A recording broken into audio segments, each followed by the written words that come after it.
Hello everyone, I'm Alan, also known as McLaren 2009, and today I'm back playing Derail Valley. Not doing anything too crazy this time, but the last time that I streamed Derail Valley, I got from the harbor to the goods factory. I brought with me some intermodal containers, some tankers, and I think that's about it. This time around, the current plan is I think I'm going to load these stake flat cars with pipes, and I'm going to carry them back to the harbor. And then there are also two sets of hopper cars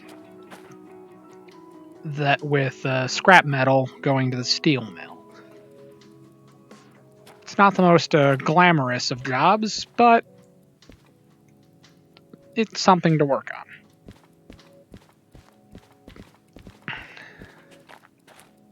But I haven't gotten the job booklets yet, so let's go do that. Let's start with I need pipe. 2 pickups, 1 drop-off. Alright, so let's get this first. That's a $12,000 payoff. Alright.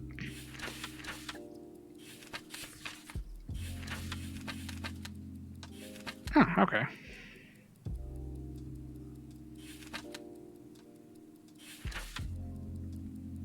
Alright, so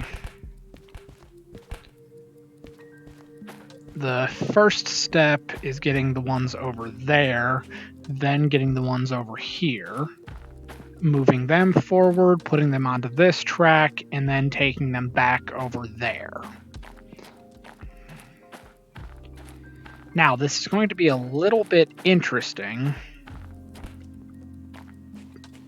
Not for that reason. It's going to be a little bit interesting because when I came here, I brought the caboose with me, and I parked the caboose right here. That's not exactly the best place for it, because in a perfect world, I would need to use that track. But I'll figure it out. Need to get my locomotive set up, so I need my remote. Now, as per usual, I have to enjoy the fact that I can use the remote for now with these. Otherwise, I'm going to have to use one of those.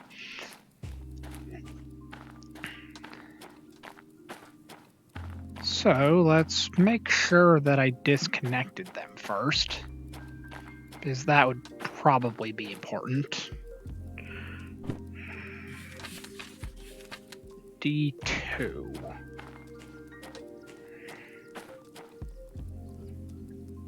Alright, that's gonna make it interesting.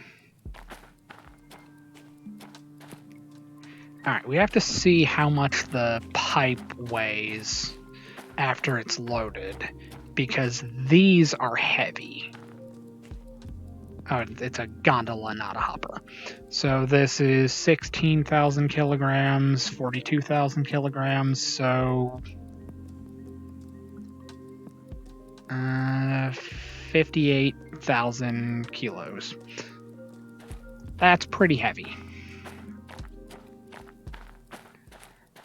These are 15,000, and I don't know how the cargo weighs because I haven't carried it very often. Alright, let's go over here. Those are disconnected. Pair this with this. Apply the independent brake, release the train brake. And let's get these started.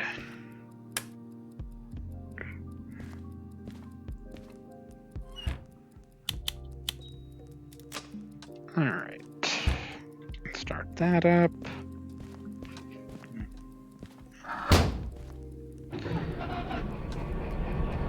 Alright, and now they will start building up air pressure.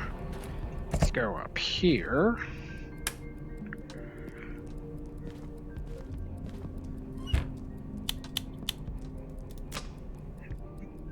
Turn those on. Let's get this started. Alright, cool. Okay, so the first thing I need is these over here. So let's make sure all the switches are aligned to do that. Put it into forward, throttle up, kick off the independent.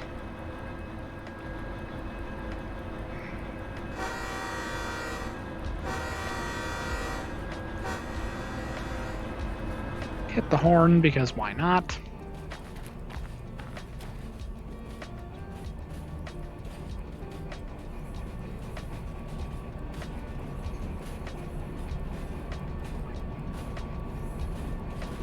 I have a feeling that the scrap metal is going to be heavier. Hello. Welcome to the stream. Alright. Let's slow these down a little bit. All we gotta do is get them past this switch, and honestly, slowing them down now is probably gonna backfire on me, because I have bad luck with a couple of these switches, and they just abruptly stop my locomotives. Basically, they just go south quickly. Oh, as you can see, it's going south quickly. And to explain what's going on, I am playing a game called Derail Valley. It's one of the things I'm more known for on YouTube. It is a train simulator of sorts, where you use stylized locomotives that aren't particularly built like any real locomotives. They're just inspired by real ones in a fictional country somewhere in Eastern Europe. It used to be exclusively a VR game. Then they added like 2D support to it. Then a major update came out a couple years back where they basically overhauled a lot of things and added it so there were more braking systems. They added this locomotive. And they added a licensing system so that you had to get, or they added licenses, insurance. Basically, you had to pay to get a license in the game to use the different types of equipment and to pull different sizes and types of cargo. So they just added like more detail to it. Like, for instance, you couldn't run hazmat loads, which are these things over here with the placards on them. You don't start out with the ability to use these 6-axle diesel locomotives. You had to start out with those 2-axle ones over there. And there is another major update coming out later this year, where it's basically going to be overhauled once again, and they kind of rebuilt the game from the ground up. Like the update, yes, actually there are. I don't think there are any here at the moment. They kind of spawn at random. I think the only thing here at the moment is diesels. But there is one steam locomotive in the game by default. Now, there are like mods and things where people have added a whole bunch of other things, but I personally have not modded the game. I just play it completely vanilla. I had previously heard that mods didn't particularly like when you played in VR. Like there were some dependency issues and some bugs, and some things like broke. So I just never really got into the whole modding scene.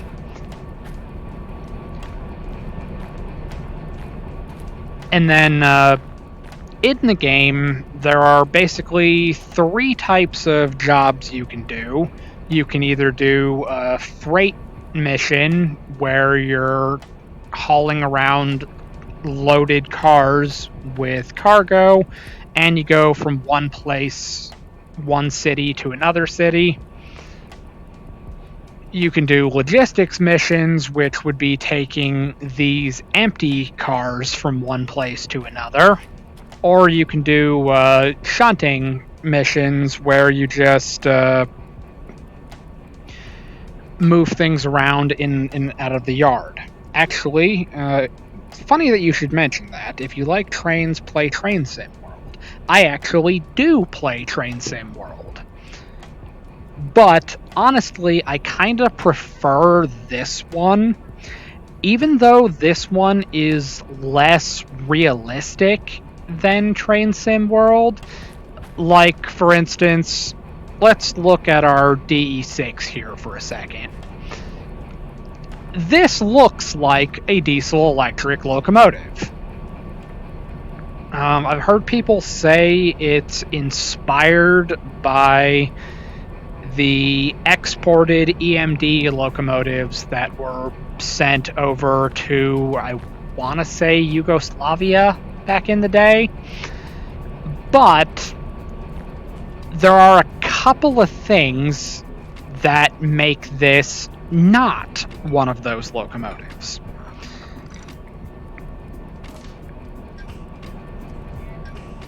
Like, they outright say on like the Discord server for Derail Valley that nothing in this game is a one-for-one replica of anything that exists in real life.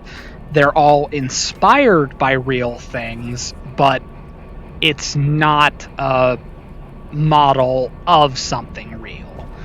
And one of the first things you'll notice to say that this absolutely is not a model of a real locomotive, open up the engine compartment right here, and you'll note... Oh, I forgot. That's not a thing yet. That's coming in the simulator update. You'll notice that the engine compartment is right here, when the engine compartment should be right here. But it's not. And then you look in here, and then you'll also notice that not only is the compartment in the wrong place, it's kind of like backwards. Like, these things should be on this side over there. So it's almost like the entire engine is reversed.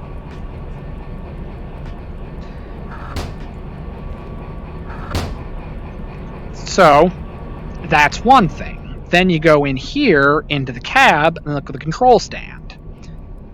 Now, before I had gotten into Train Sim World, I had never seen the control stand of a locomotive. On Discord, I picked the role to indicate that I have experience with trains in real life, And that is true, but I have not worked with locomotives. I used to be a welder in a factory that built train cars. So I can tell you all kinds of stuff about the cars, but I haven't gotten to work with locomotives yet. So when the Overhauled update came out, and they brought out the DE6 here, which is supposed to be a diesel-electric locomotive with 6 axles.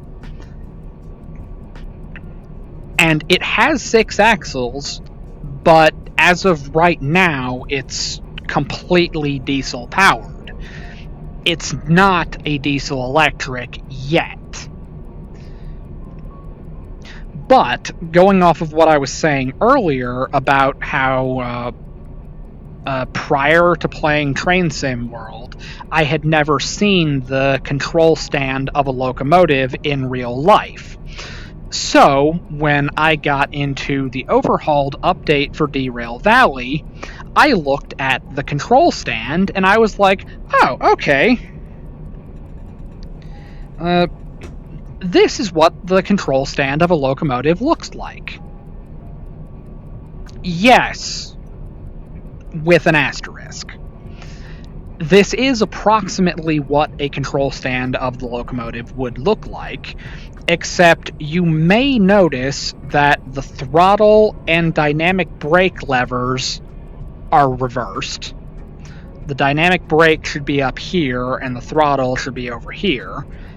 And then the throttle itself, you should pull back, not push forward. The dynamic brake doesn't currently do anything, but it also couldn't do anything because it doesn't have traction motors when it's supposed to. Like, the diesel engine directly propels this locomotive. But when the simulator update comes out, supposedly by the end of June, we will actually have properly simulated air brakes and traction motors. So this ammeter right here will actually do something, because there will be amps and current going to the traction motors. But as of right now, there are no traction motors. You just have the throttle for the diesel directly propelling the locomotive.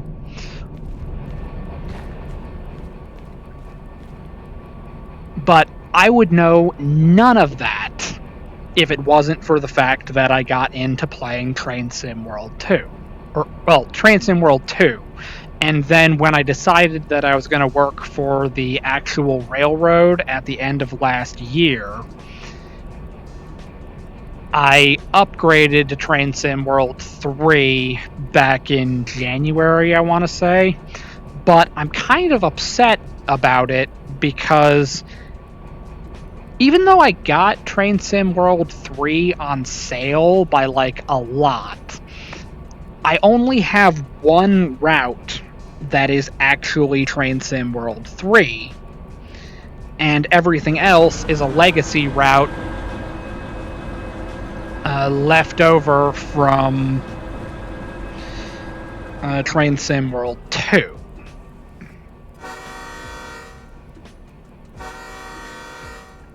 So, I was saying earlier that I prefer this game to Train Sim World, even though Train Sim World has the real equipment that I may actually see when I start working for the railroad next month. There are a lot of other things that are kind of disappointing about it for me.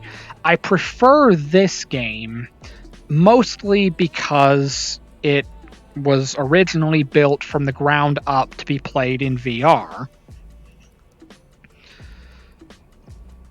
And this is just more immersive. Like, even though they haven't changed it yet, it's another thing coming or it might be coming after the simulator update, but you have my VR controllers here. For all practical purposes, when I put on my VR headset, I am standing in this fictional Eastern European nation, and I'm actually using my hands to work with cars and locomotives, flipping switches and moving levers. Now, a lot of people use the mods to replace the chain and hook coupling system with something that's closer to the AAR coupler knuckles that we have here in the US, but I specifically do not do that. And the reason that I don't is because, honestly, I like the interaction of being able to grab these, move them around, put them over, tighten it down, and then tie in the air hoses. And it's just a more involved process, so I just like it a little bit more.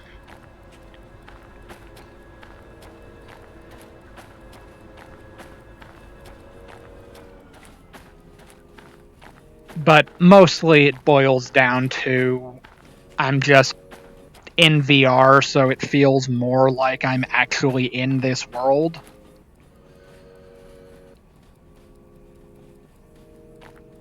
Yeah, that would kind of make sense.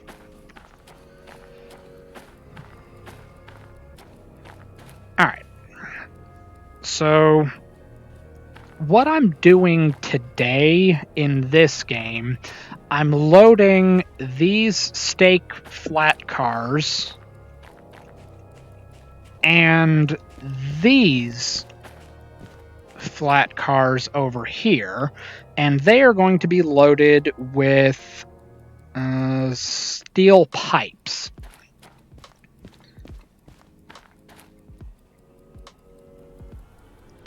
And then I'm going to take those down to the harbor. But that's not all that I'm doing. I'm loading these with pipes.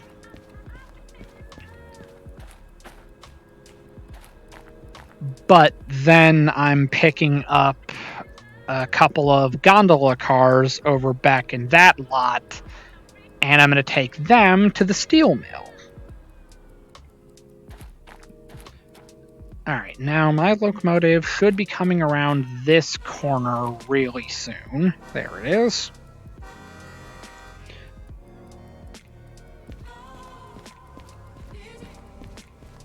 And I think I have it set to just go past the passenger terminal. Yeah, this is the entire map as it stands right now. I am over here at this area called the goods factory in town.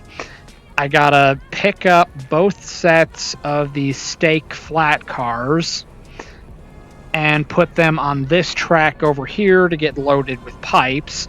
Then I gotta take them back over to the other side. I'm gonna have to drop them in a storage track temporarily so that I can put the scrap metal in front of these, because I've kind of like adopted the policy that I treat the trains in this game the same way that I would treat multiple trailers with trucks in real life. And what I mean by that is when you have like double and triple trailers in real life, you have to put the heaviest trailer closest to the tractor. And then you get progressively lighter as you move farther back more and more with more and more trailers.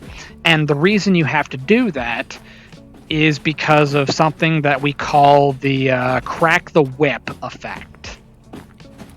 So when you come around a corner with a tractor trailer, if you have the heavy trailer at the back, it's simple physics. Force is mass times acceleration.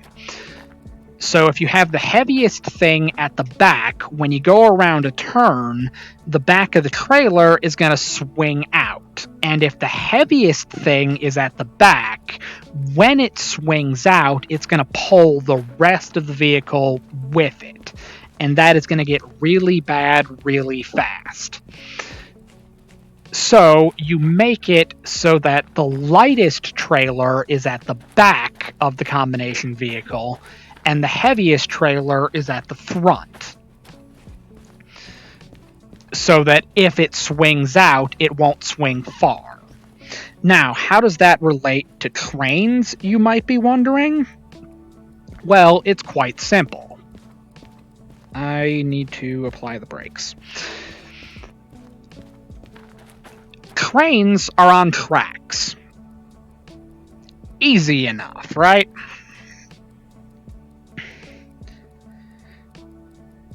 So they can't really swing out a whole lot. But just like trucks, trains are kind of top-heavy. They can still roll.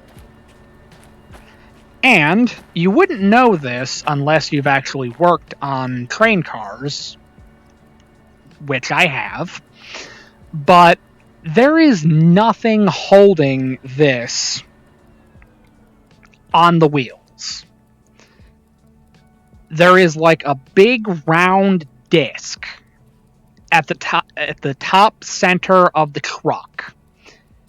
And then there's kind of like a collar on the frame of the car itself on the center sill, which is kind of like its spine, if you will. And there's a collar that sits on this disc, and then there's a metal pin in the middle of it, so that the car can freely pivot around the truck as it moves down the tracks.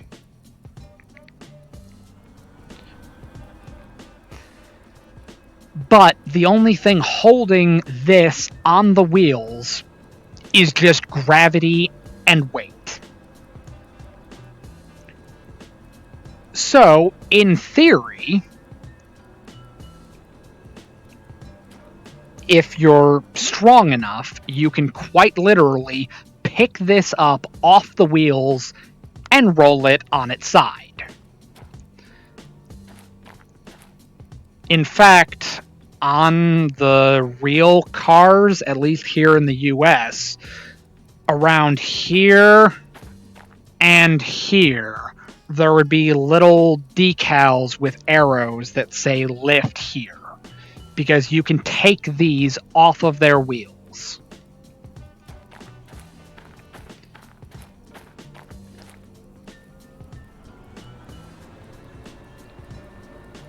Alright, this thing is going to give me all kinds of problems. Basically, this is something that you have to deal with every once in a while. It doesn't help that I'm on a hill.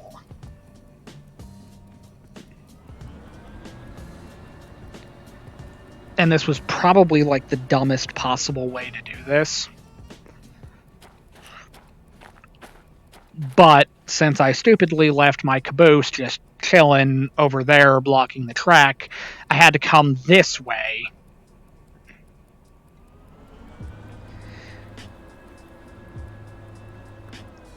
And it's just a whole thing. But continuing on with what I was saying, you want to have the heaviest cars closest to the front of the train. Because if you have the ones at the back, if you have the heavier ones behind the empty ones, it can do what's called a string line derailment. And what on earth is a string line derailment? It basically means that instead of one of the cars on the end or on the locomotive, or the locomotive itself popping off the rails, a string line derailment means one of these pops off the rails.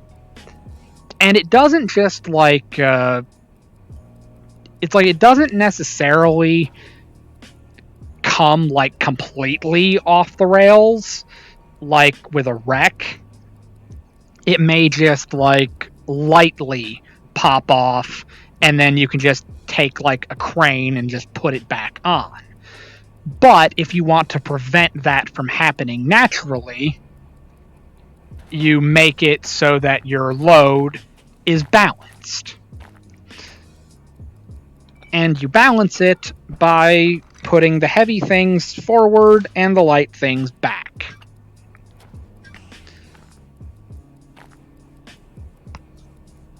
Alright, so now we have these. We gotta go forward, throttle up, and I need to be at this switch post.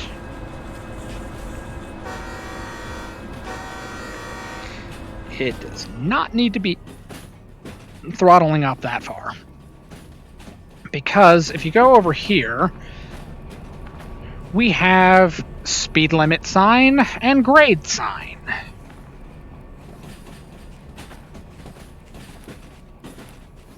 And basically what that says is you're going downhill. So basically this is going to start picking up speed really fast.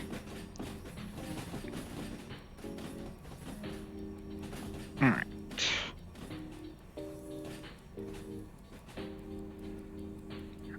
Come on. Is it far enough? Fuck. No, it's not.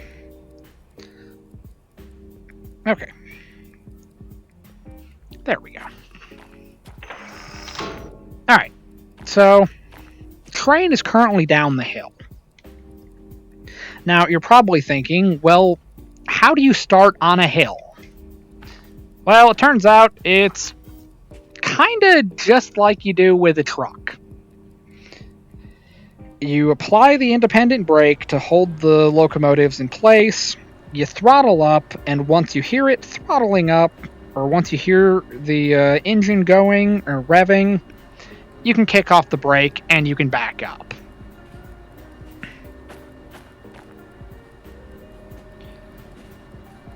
But the point is, use the train brake, which is the brake for every single car and locomotive in a consist, to come to a complete stop. Then you turn off or you apply the independent brake, which is just the brake for the locomotives. You turn off the train brake because it has to be repressurized in order to release. It's kind of like a complicated and hard to explain thing, but it's a whole thing you gotta learn about.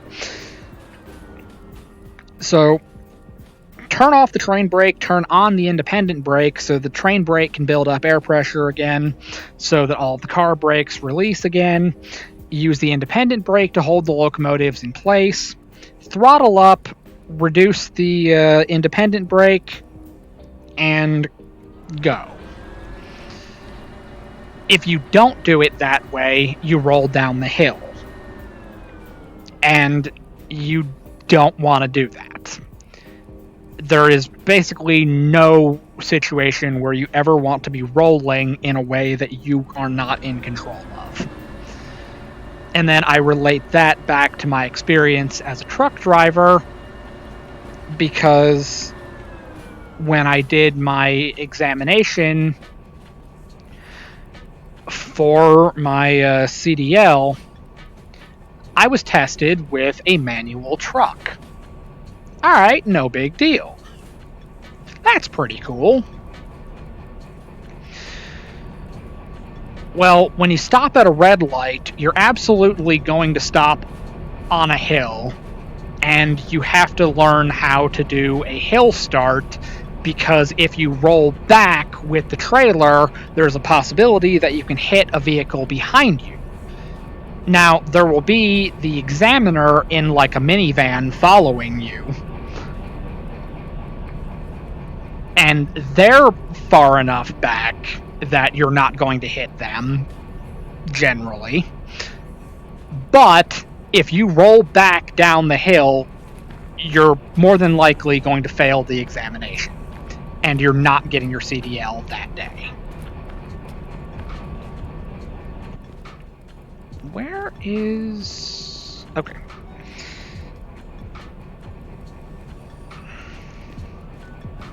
Alright. This is 1L. Alright, are we inside of it over here?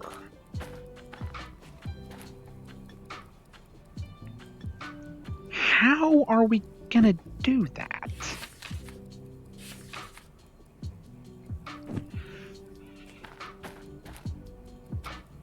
Alright, I don't know if this is gonna work. But yeah, bottom line is, don't roll down the hill. You'll fail. And you can carry that over to thinking about trains as well. The concept is still the same. If you roll backwards, you're not in control of the vehicle, and that's a bit of a problem.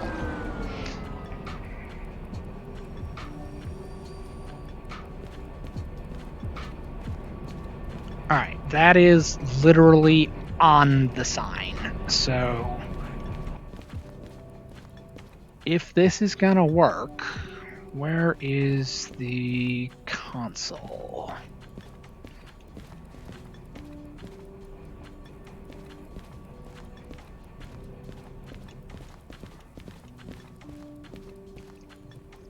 I know this is the loading track.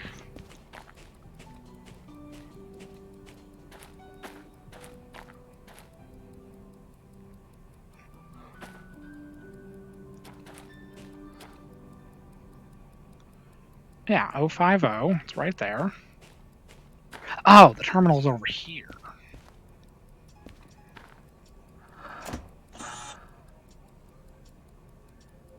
Need all cars on track.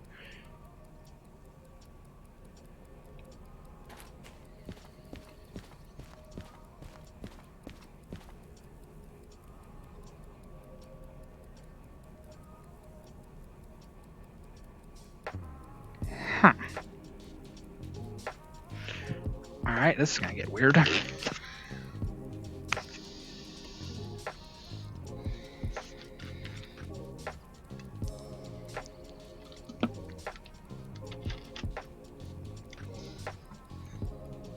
Okay, so I got a little bit of a problem. I can't load the cars until they're all on the tracks. And what it means by all on the tracks is they have to be between this sign and this sign. Well, that sign specifically. Oh, that was the wind chime. Okay, no big deal. Alright.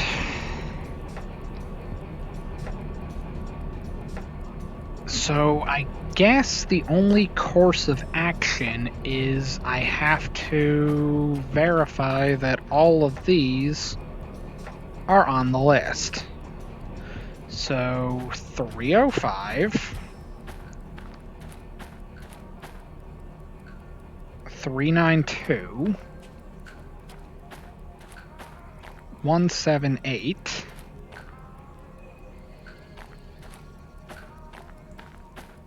599, 623. Okay, that's all good. Then this is 985, which is right there.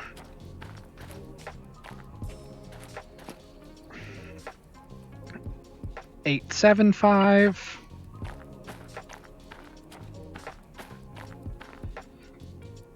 051 and 050. But the problem is there are two cars that do not fit in between the signs. Alright, so I'm going to try to move one car length in.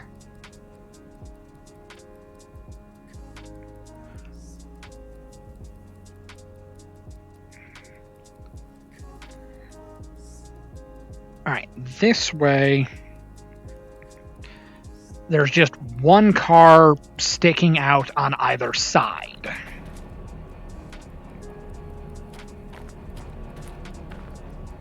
In theory.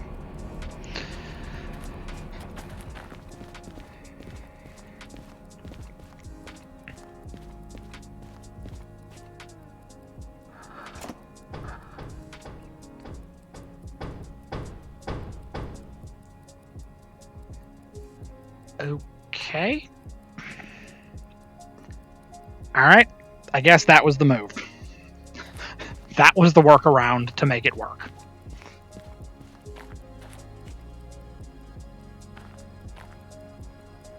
Oh boy. Alright, so those are big.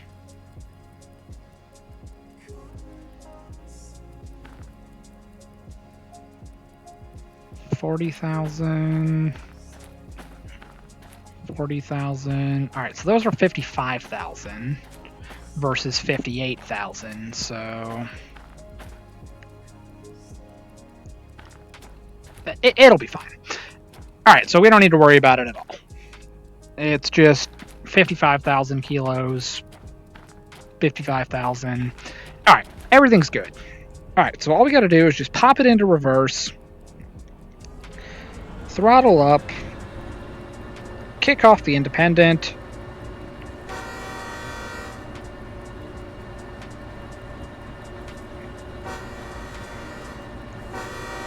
hit the horn to say we're moving, and voila.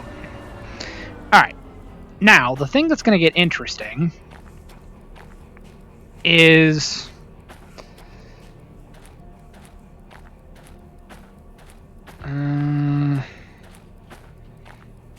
I am currently positioned back onto the storage track on the other side, which we now know I don't need to do that. So I go over here, turn that off,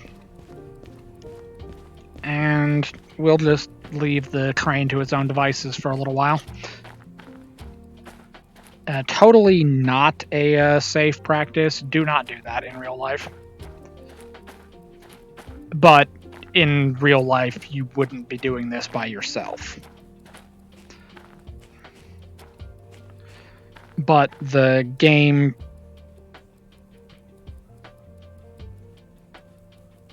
Yeah, that's a good point. Basically, the way this game works, you kind of have to do the job of both the engineer and the conductor. And there's generally a really good reason why those are two different jobs.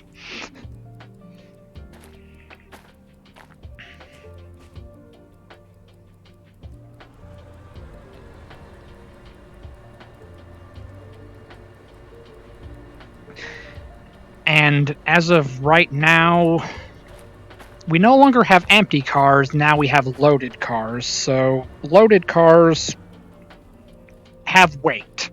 And anything that's heavy, it's hard to make it move, and it's even harder to make it stop. So it's why this gets so interesting. But yeah, do not, under any circumstances, just leave the train to do its own thing. That's how you make what happened in the movie Unstoppable happen again.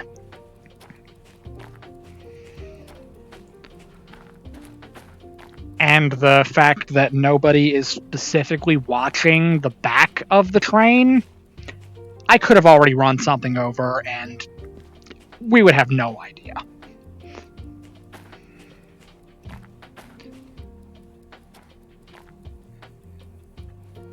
So this would be something called a shove, where you're just pushing backwards through the yard.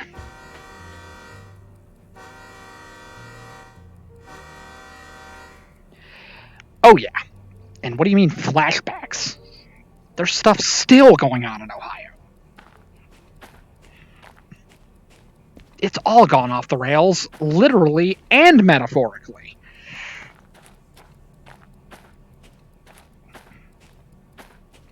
Thankfully, I'm going to Pennsylvania instead.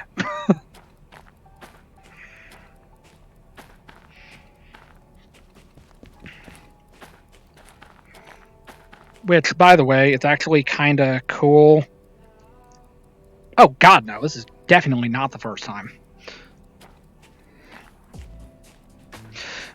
But it's kind of cool that even though I really like that particular movie, it's interesting when you find out what actually happened and find out it wasn't quite as crazy as the movie made it seem. But they took a lot of creative liberties to make it more exciting, I guess. Even though the real thing is pretty crazy in and of itself, it wasn't as crazy as the movie. Let me make sure my freaking mic is still on. Oh yeah, it's still going. Good to go. Alright. I flip the switch. And now I gotta get all of these onto this track with these. And we have a lot of room to push those back pretty far, so I'm not overly worried about it.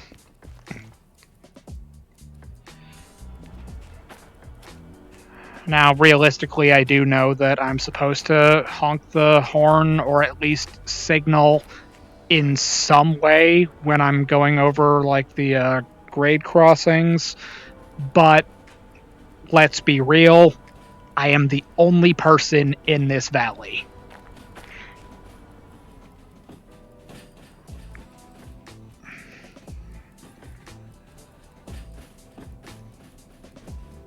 So, safety third in Derail Valley. But the one thing that I do try to stick with is I had previously heard that you want to stay under 5 miles an hour when coupling.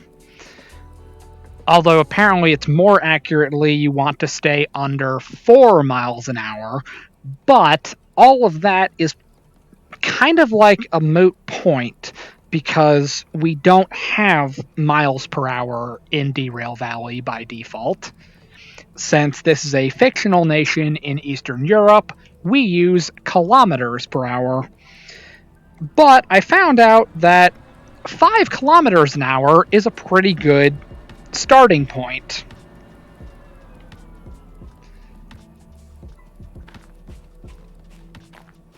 And it's generally pretty safe. If you keep it under 5 kilometers an hour on the remote here, you're going approximately 3.2 miles per hour, which, if you're keeping score at home, 3.2 miles per hour is significant or slightly less than 4 miles per hour. So you're being safe. However, I accidentally found out that you can go 6 kilometers an hour and love tap the cars, and it'll cause no problems. However, if you go 7 kilometers an hour or more, you'll break the cars. And that's a real shame. The game would be so much more interesting if there were other trains traveling around.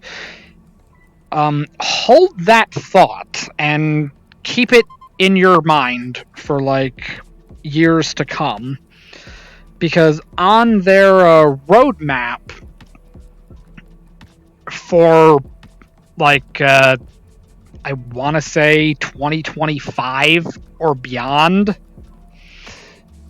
they want to add AI trains.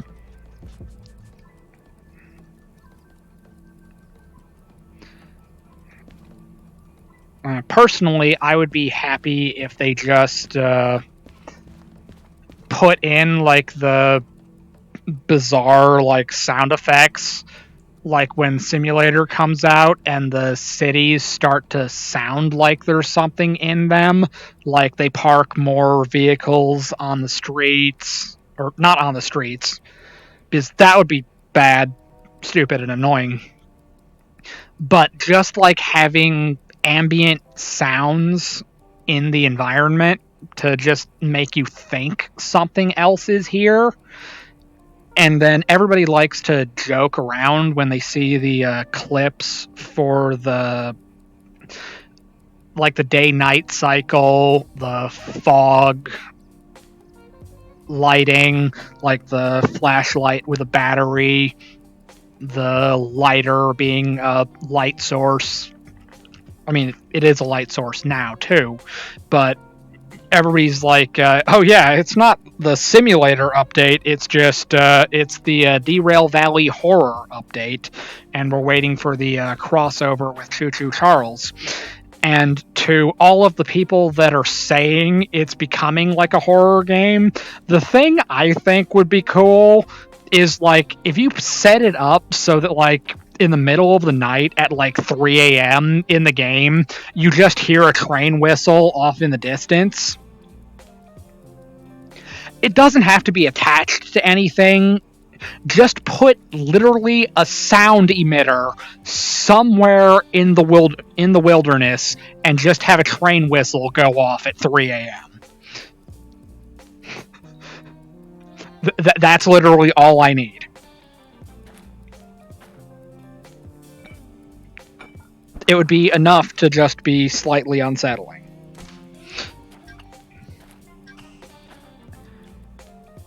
And it would not hurt the like immersion or gameplay in the slightest. Like, for instance, when you watch the videos on the it's like you watch the videos specifically about the updates to the military base, they're putting in the sounds of like jets and helicopters flying around the military base. I asked if it would be possible to make those sounds come from something, like put like basically a PNG of like a jet or a helicopter in the skybox when it makes the noise, so that it looks like either a jet or a helicopter is flying around the military base. Well, take that same concept and put a sound emitter just in random places that just put like train whistles and horns just going off in the distance. They don't have to do like an AI train yet. It's just make it seem like there's another train. You know?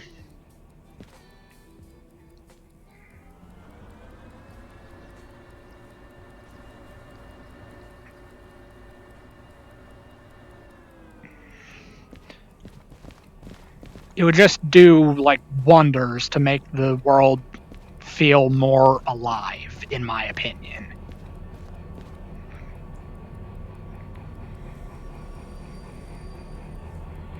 Alright. So, all of these are now on D2... D2 outbound. So, let's go turn in this job booklet, and we can pick up the other two job booklets. And also, in theory, we can pick up this one too. Or, not that one specifically, but you'll see what I mean in a second. Dear God, I was supposed to do it in 16 minutes. I did it in 52. I know I like to say slow is smooth, smooth is fast, but damn. Alright, So we need this one right here, this one right here. These are both going to the steel mill, which is right there. So grab this. Grab this.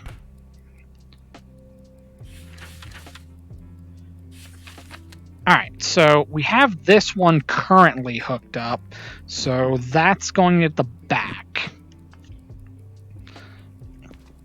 And then we just filled this one, so this one is going to go to the harbor way down there.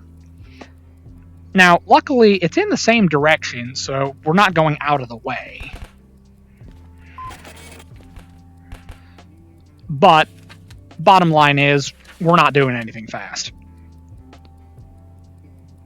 Alright, so I've got the weight a little bit messed up, but it's 3,000 kilograms. That's not going to cause a string line derailment. So we're good in that regard. If it were like, say, 20,000 or even like 5 or 10,000 kilograms, that would probably be something to worry about. But we're talking about 3,000 kilos between these and the scrap metal cars. That's not going to break the train. Although, that being said, between these and the 8 cars of scrap metal,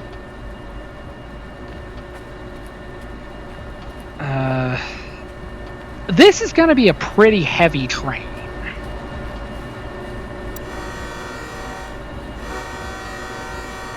Hit the horn real quick.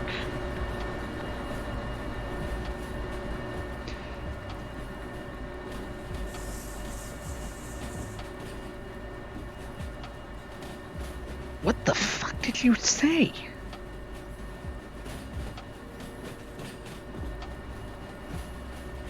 I even raised the limit. It was like 400 characters.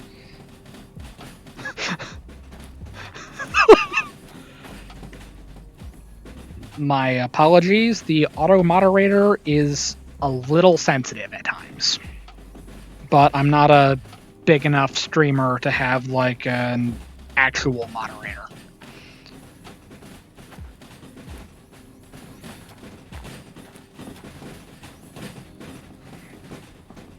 So the auto mod is just all I've got.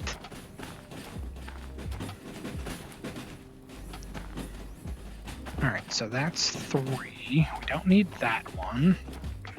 We need this one.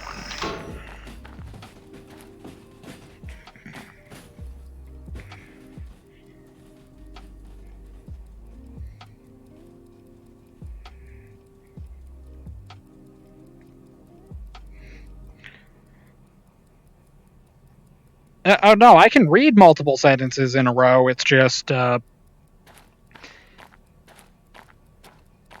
I extended the limit so that it would be less sensitive,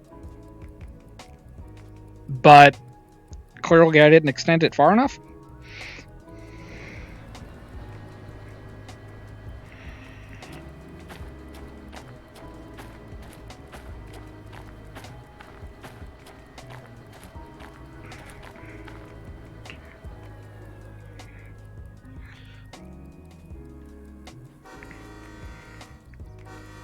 Alright.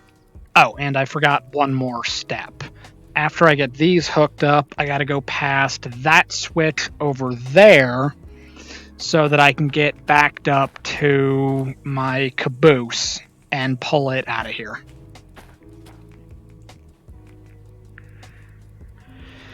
Alright, break real quick.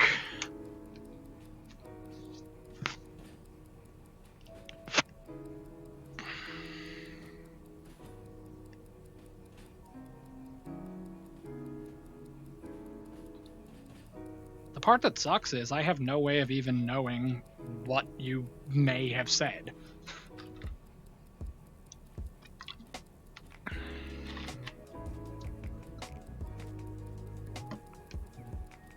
Or do I? No idea.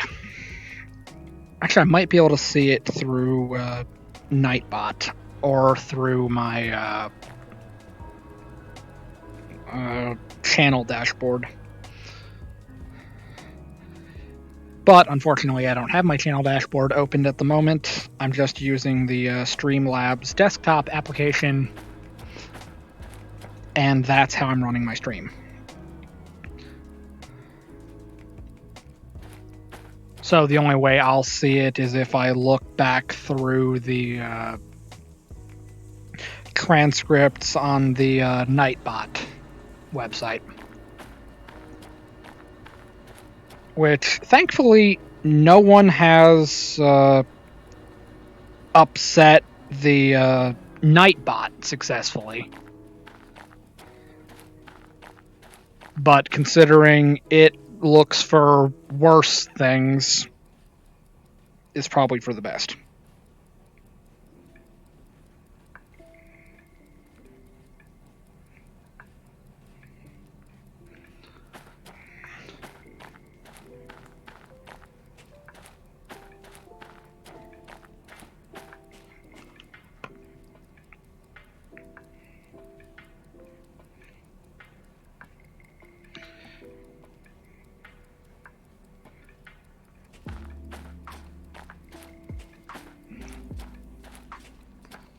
Like, I keep trying to, like, tweak it so that it's not as crazy, but I just can't get it dialed in. Like, it has the profanity filter, which I'm not turning it off because I don't want my chat to go crazy. So I'm leaving that one. It has like a length filter so that anything over 400 characters is moderated. There are emote spam filters, link filters, stuff like that. And I try to make it more relaxed without going too crazy, but it's a ongoing battle.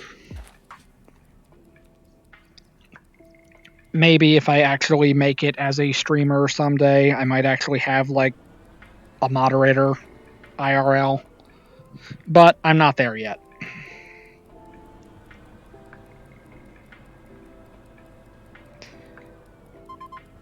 And since I'm starting at the railroad next month, I don't think I'm going to get to Twitch affiliate in the next 30 days.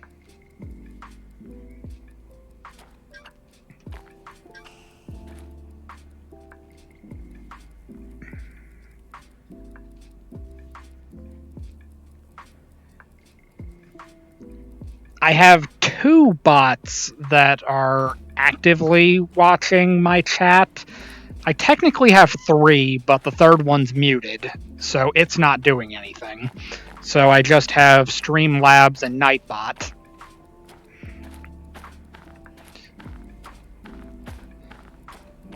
I know Stream Elements and Streamlabs kind of do a lot of the same things, so I figured since I'm using Streamlabs to stream, I'll just use their moderation bot, and then I'll just mute the Stream Elements bot.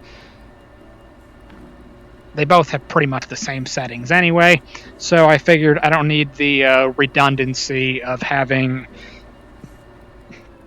people inadvertently being timed out and moderated redundantly by both bots. So I figure I'll just do it this way. And then I have the night bot looking for like the really bad stuff. So if you get timed out by the night bot successfully, I won't even apologize. You probably need to be banned.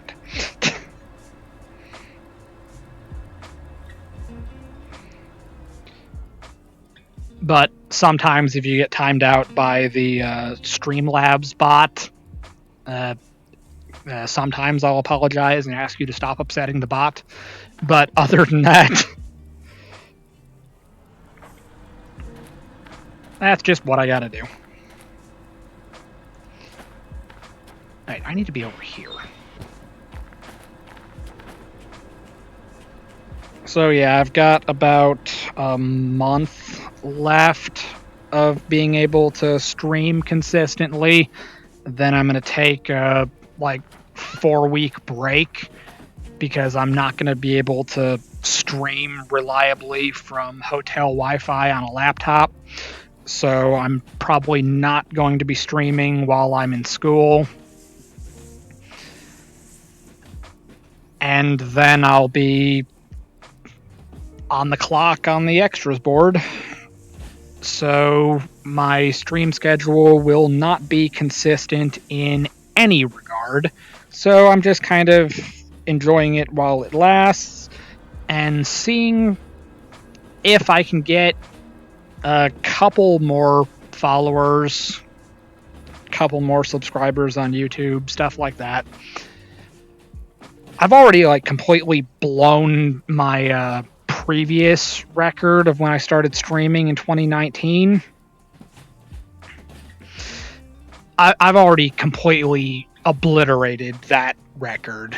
I had 5 followers at one time, and 2 of them were my friends in real life.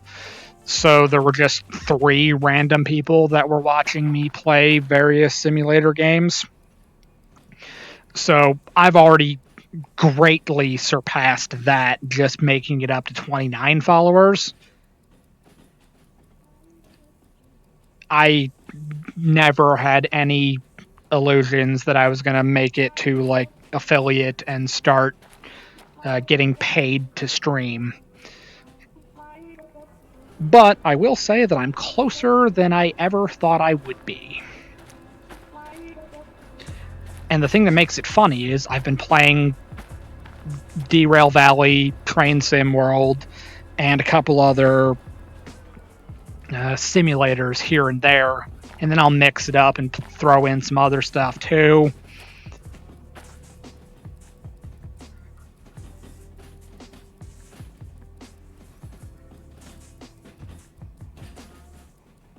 Yeah, that sounds about right.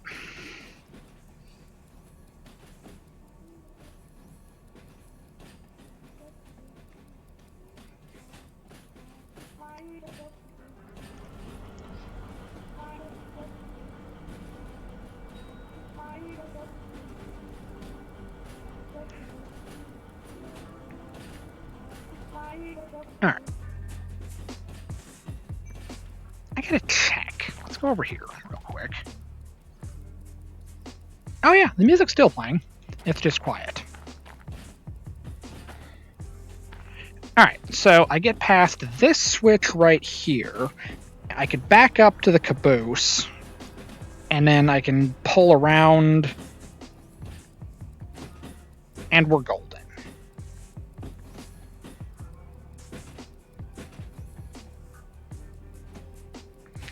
That is very true. Although I will say I don't think Derail Valley is a particularly popular category on Twitch. I swear there's 10 channels streaming it at a given time.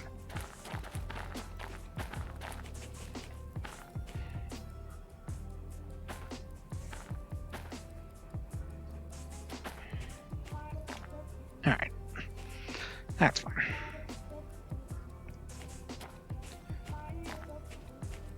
Or I should say there might be 10 people streaming it in total. Not even at once. It's like 1 or 2 channels, like tops, but like 10 people worldwide, and I'm one of them.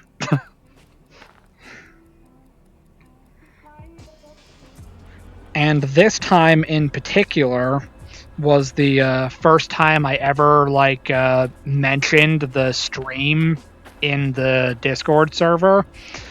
So if any of those people get bored and decide they want to check out the stream, I advertised it for the first time.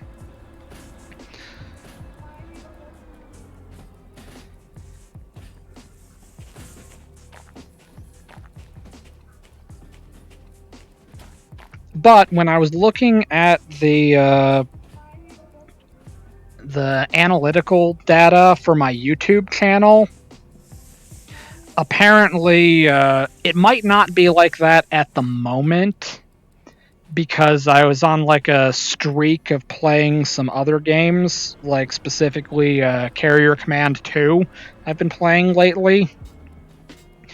But before, my channel was like exclusively known for Derail Valley, trains, simulators, and playing in VR. Those were the things you could search for to find my YouTube channel. And even if it wasn't getting like the live views on Twitch, it was getting the follow-up views when I put the VODs on YouTube. So that kind of like signaled that even if nobody's watching it when I'm live, people are watching these videos. And then I've had a couple of people mention or say something about it in the Discord server, where apparently they were watching my videos, but they didn't realize it until they looked at who posted it. So, yeah, Derail Valley is one of the things I'm known for, apparently.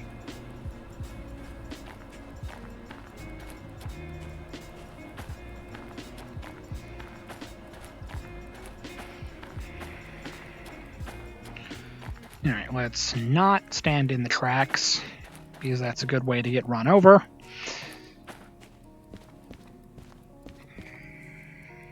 Luckily, I've never been run over. I've been set on fire before, but that's another thing. Let me get a drink real quick. Okay,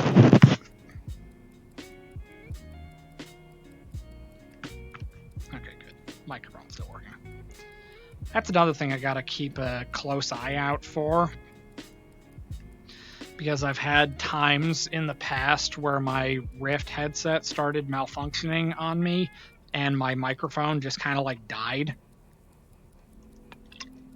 So I got to keep looking at the audio mixer to make sure that my microphone is still responding when I'm talking to it.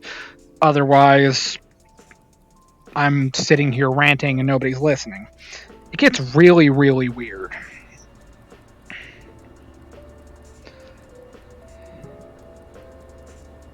I'm really looking forward to the simulator update, because it'll fix these bugs in the tracks that cause your train to just abruptly stop and change directions.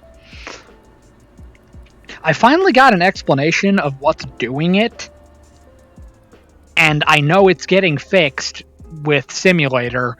It's just annoying as hell.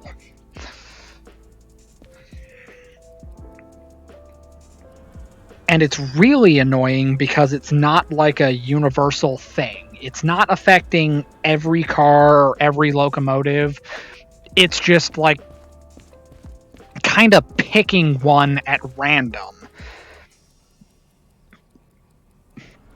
And it's reversing like one of the trucks so that it's going the opposite direction that you think it should be going.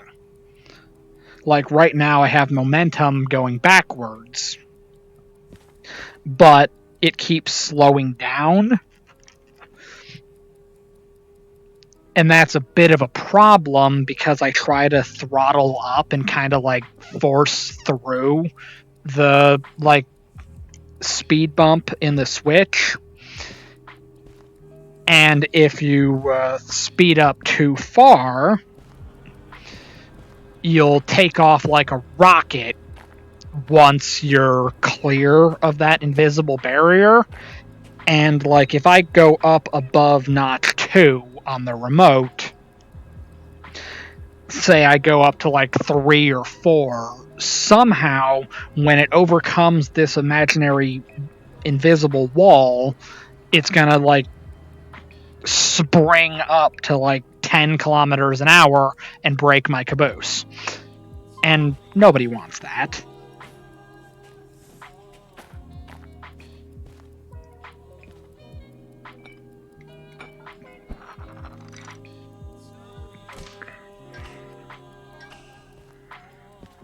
Alright, let's make sure the brakes are released.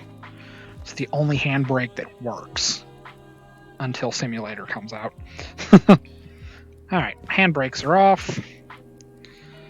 So let's go forward, throttle up, hit the horn, release the independent, and we're golden. It was really cool that I didn't get to work on a caboose in real life, but I've seen one. It came into the factory that I worked at. I think they were refurbishing it for like a museum or something. It was like a passenger, or not a passenger. It was like a passion project by one of the managers. I think they were building it for a museum or something, or fixing it for a museum.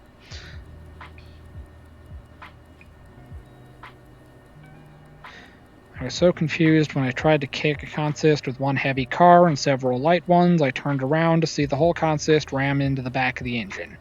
Combined speed of 30, half destroyed everything. Yeah, that sounds about right.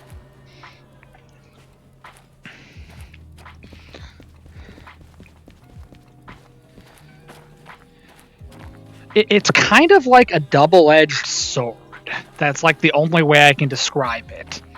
If you're going too slow, it'll bring you to a complete stop, and it might cause you to change direction and start rolling the opposite way that you were going.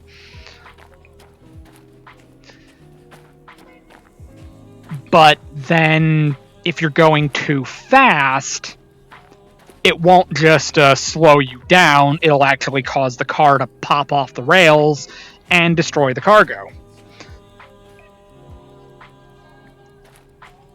Which is why I've got a clip here on Twitch from a couple months ago where I was at the harbor on the track going towards the D and G lots.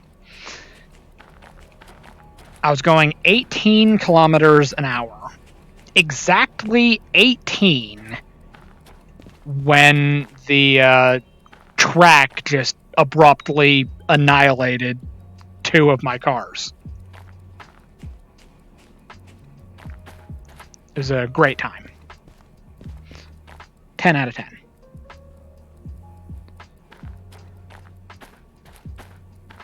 Alright, so now I gotta flip this switch after we're past here, because the way that I come into the goods factory, I go down there and then back into the inbound track.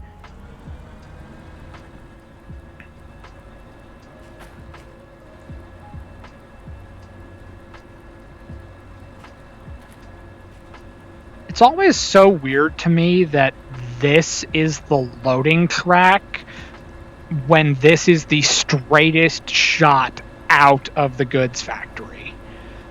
Like, I would have to be over there in order to go to the actual runaround track. So I just use this as the through track, and that's not what you're supposed to do, but as I said in the beginning, I am the only one in the valley, so shoot me, I guess.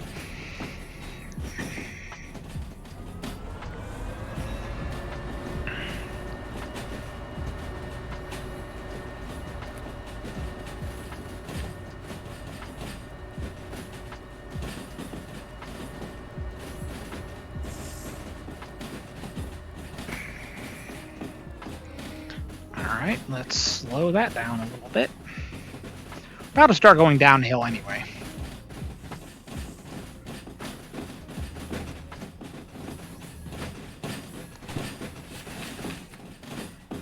Of course it is. Really? Alright.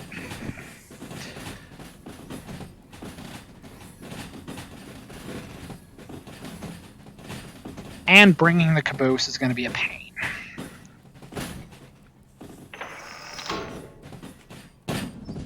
Okay, let's go over here.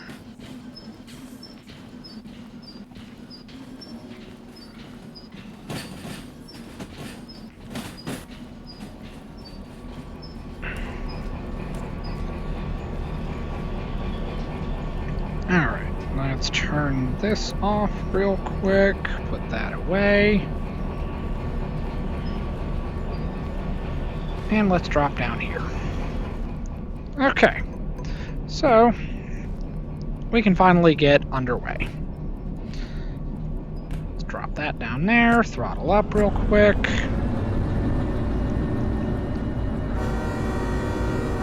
Hit the horn, because why not? And I think you can go 50 around that turn right there.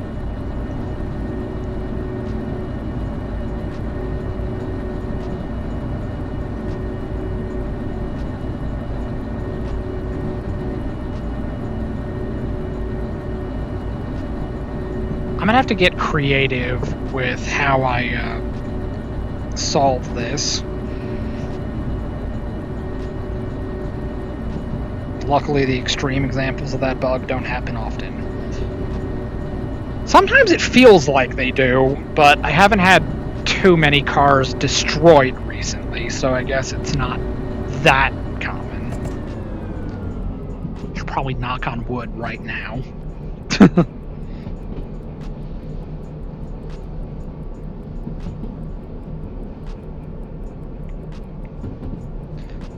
Let's apply some of the train brake, because we are going downhill.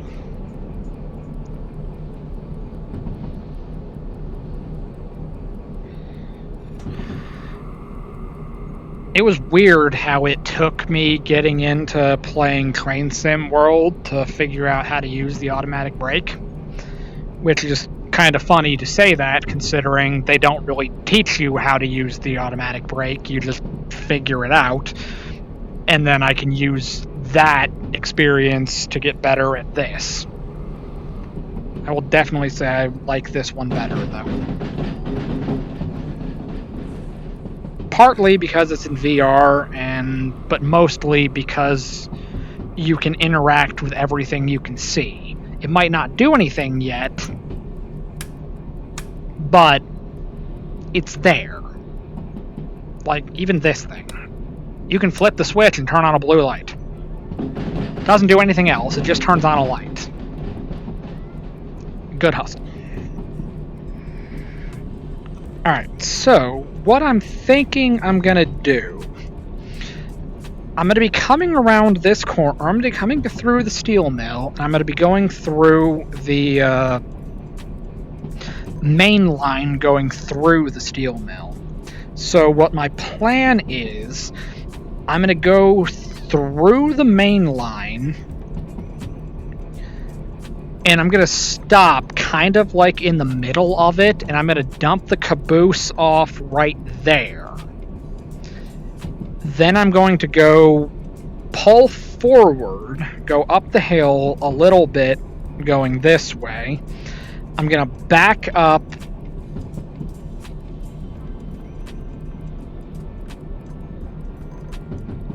onto 3 inbound.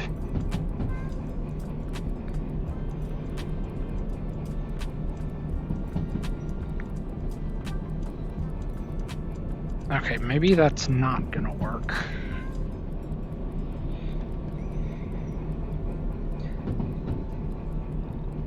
Because this is the very back set of cars.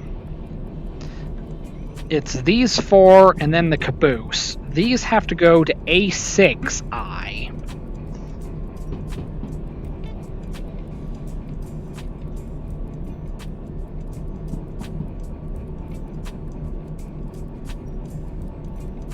Okay, I know what to do.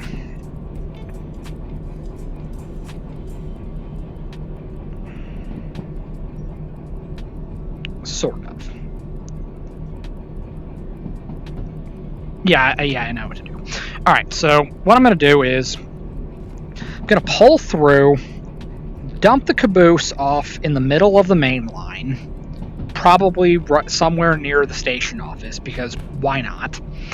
Then we're going to pull forward, back up onto the... back up onto back all 8 of the scrap metal cars into B3I. We're still going to have the pipes, which are immediately behind the locomotives. So back all of these onto B3I.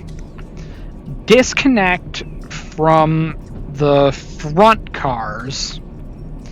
Go forward, back up, back onto the main line. Slap the caboose on the back of the pipes.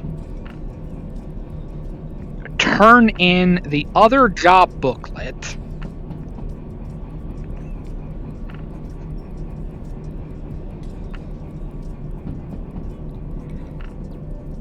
Back up onto the main line, hook up to the caboose, back up, go to the other end of the, or run around the train, back up through the main line, hook the back 4 scrap metal cars onto the front of this, push them into A6I, then go back, get back on the main line, and then potentially see if there is anything on the outbound tracks, probably like rails going to the harbor, and that's probably what I will accomplish for today.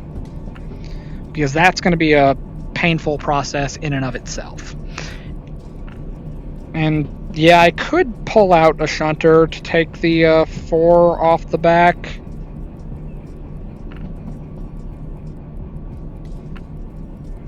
Yeah, that is an option.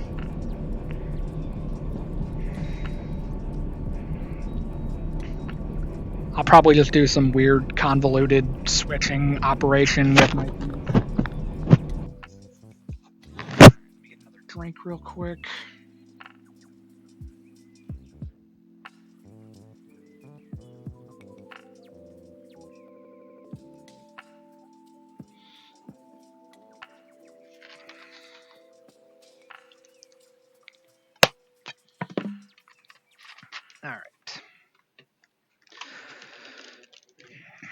Alright, let's make it happen.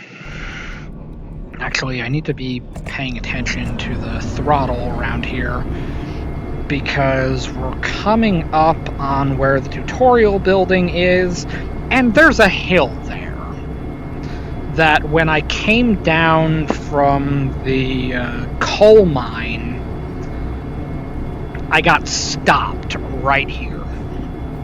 So I need to be a little bit careful.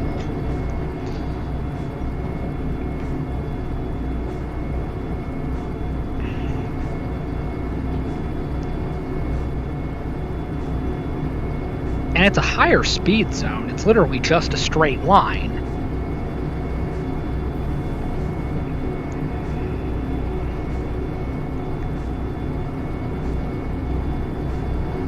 I'm currently thinking there are probably going to be some rails at the steel mill that need to go to the harbor. And that would probably be a fitting thing to bring since I've got pipe.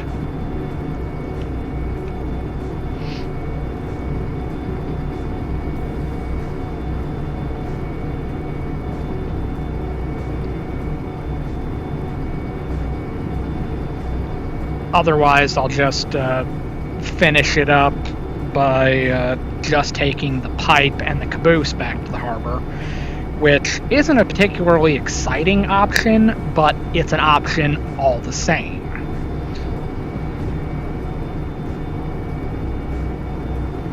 Let me check on that real quick. Yeah, it's still there. It's just quiet. You can't hear it over the train. But, as we already know, trains are loud.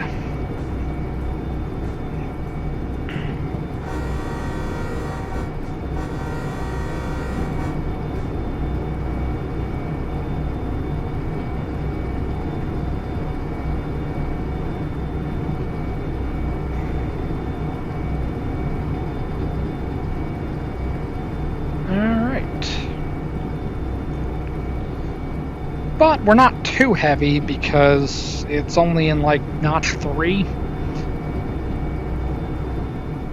So we're efficiently using these 2 DE6s even if we don't necessarily need them.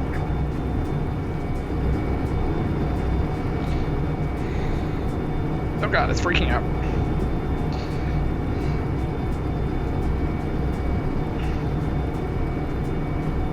Yeah, see, 2.1% up.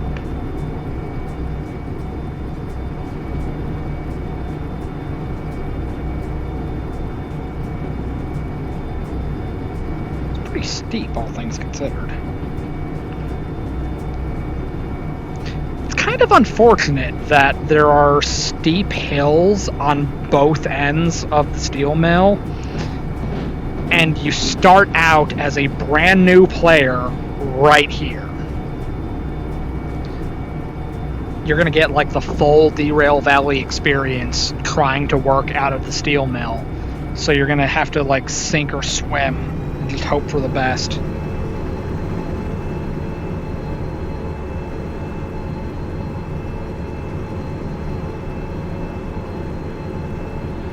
Alright, let's put that away. Grab this, put it right there. This, put it right there.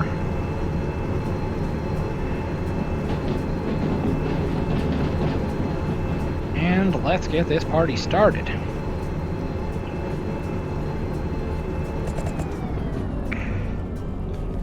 Alright. Now you're supposed to jump off from the engineer side, but we're not going to do that.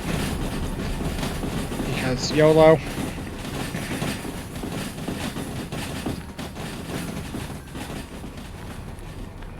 Okay, good news. 3I is completely empty.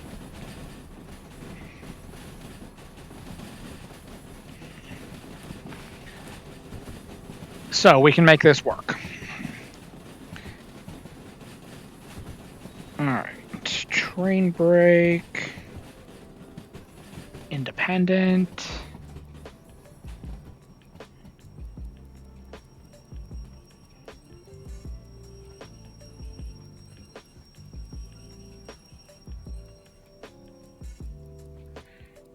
Alright, this is going to be a kind of ridiculous process, but we're going to make it work. Alright, so let's go up here, set this.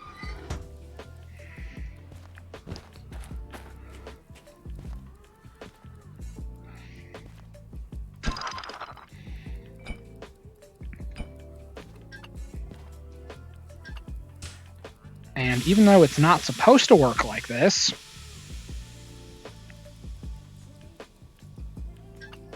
we're going to lock the caboose in place.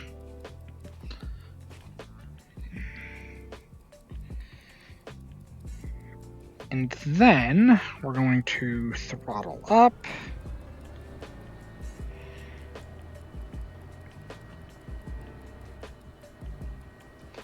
Alright, pull away from the caboose. And we've got it right outside of the office. Which, let's take a look. Anything cool?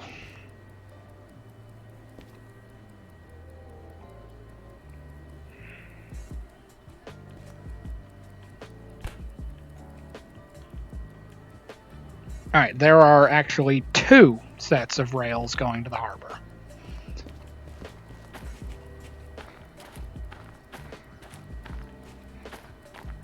And they're both here and here. This is 43, and this is 5.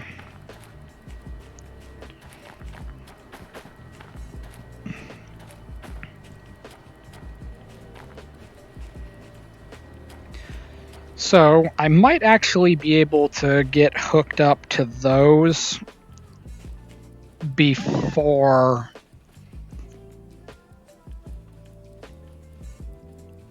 that's 55, 57. Okay, so these can go at the back. And it'll make as much of a difference as it made with these. It'll be even less of a difference, actually. Alright, so we gotta get past this switch. That one's already aligned. That one's aligned.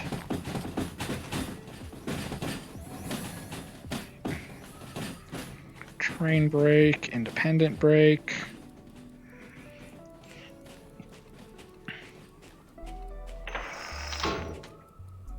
Kick off the train brake, pop it into reverse.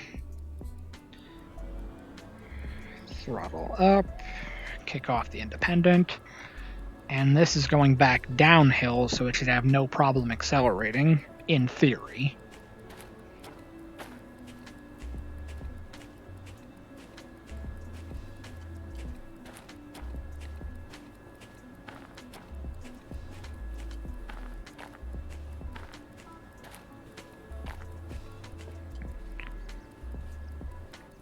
Alright, so kick off the throttle. Now we get these backed into B3. And then we're going to disconnect from the scrap metal. And we're going to use the pipes to hook up to the caboose.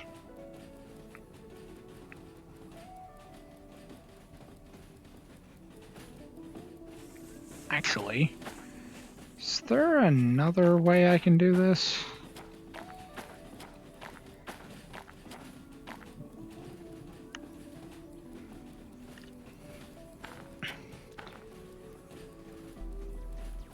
Because it would probably make my life a lot easier.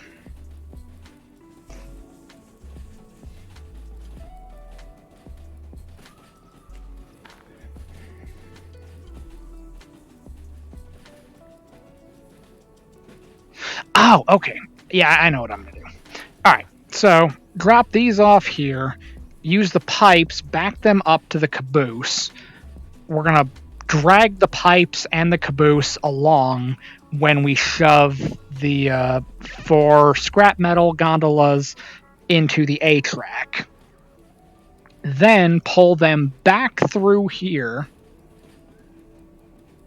or realign with the main, come back in here, drop the pipes and the caboose on the main, pick up those,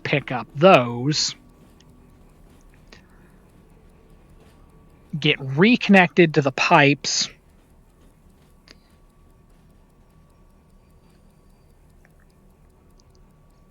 and then we'll be all set to go to the harbor.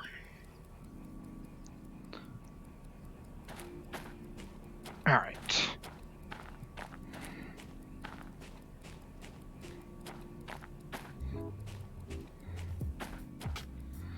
Okay.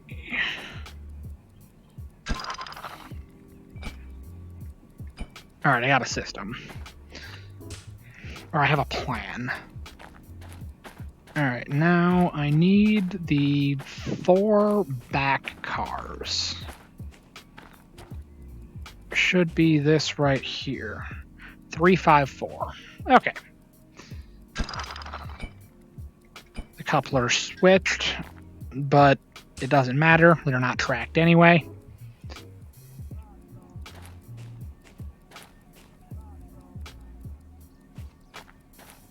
And let's go over here, and let's make sure these ones get locked in place.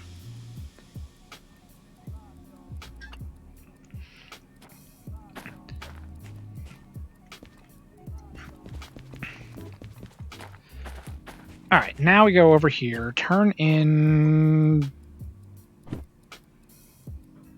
No. No. This one. Alright, we turn in this, and we're golden.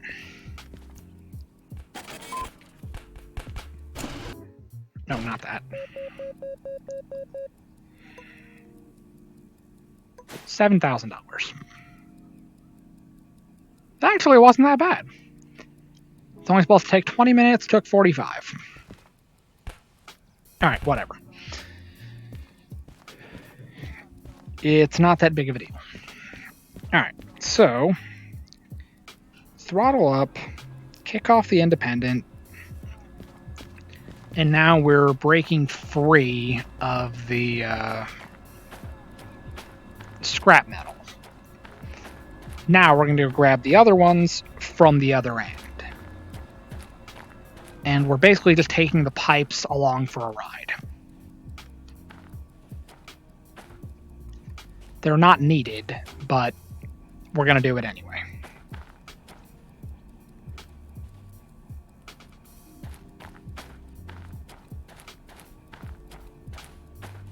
Oh, actually, I need to be on the left, because that's where the switch is. I need this switch right here.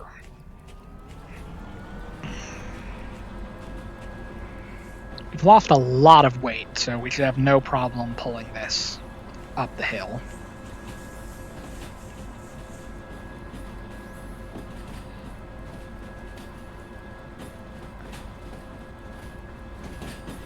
But I was able to get it all up the hill, including the scrap metal, so it's not that big of a deal at the moment.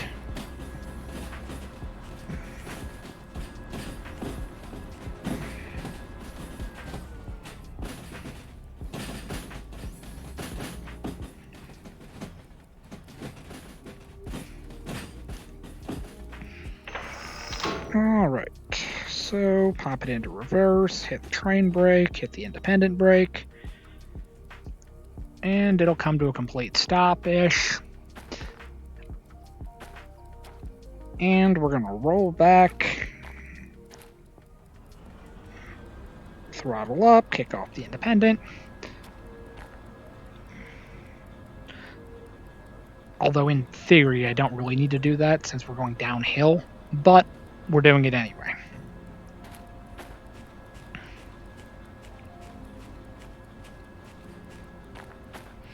And then what I was just thinking I could do, after I get these dropped off on A6, I can back up with these and the caboose just past the switch that'll lead to the service track, and I can refuel both of my locomotives. Because even though the shed here at the steel mill is ridiculously small, both DE6s will fit in it.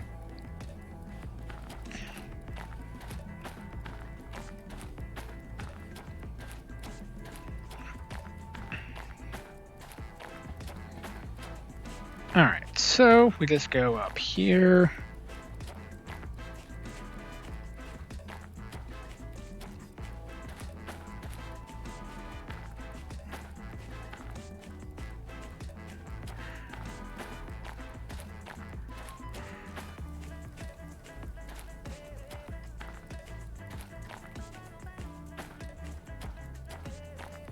You know, I called the stream title Switching Cars at the Goods Factory, but I'm going to be doing a lot more of switching cars at the steel mill instead. Oh well. The job is getting done.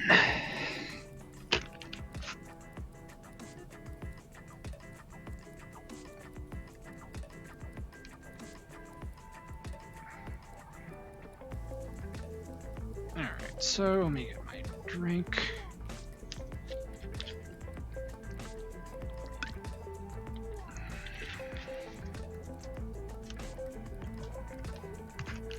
Okay, you are going way too fast. I say that, but I've got like, what, 3, maybe 4 car lengths between this and the caboose. And there are no more switches left to cross, so we're just getting slowed down by just friction and rolling resistance.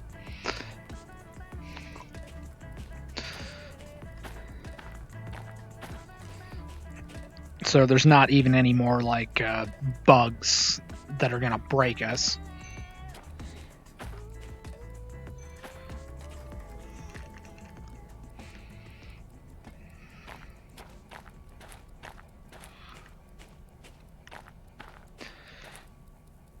But this is also a prime example of why we're not going to be able to use the remote for the DE6s in the future, because the DE6 is supposed to be like the late game thing, and you're not supposed to use it universally for everything. And I've pretty much been using it for everything as like the universal do any job locomotive, and that's just not its purpose. So I'll have to modify my play style when Simulator comes out, and if I insist on still using the remote, I'll need to bring either a DE2 or probably more than likely I'll pick the DH4.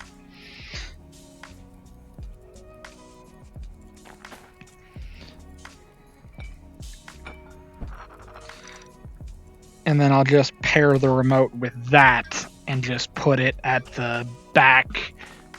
Or I could even put it directly behind my other locomotives and just take it out when I get to like the yards and stuff like that.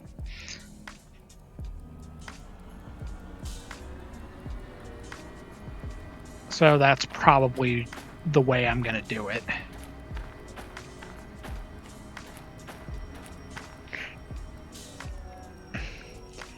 Yeah, you hear that ear-splitting ringing noise? It's because I forgot to release the handbrake. It was actually how I found out that the handbrake for the caboose actually works. And it's the only handbrake that works at the moment. That's another thing that I'm looking forward to about the simulator update. We can actually use the handbrakes.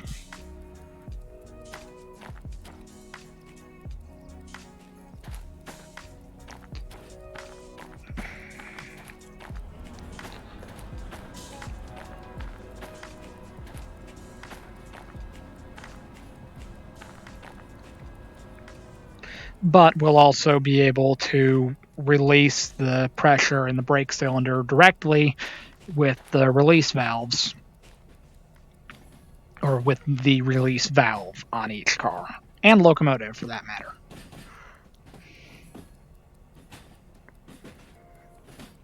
Basically, there's a lot of stuff I'm really looking forward to about the simulator update.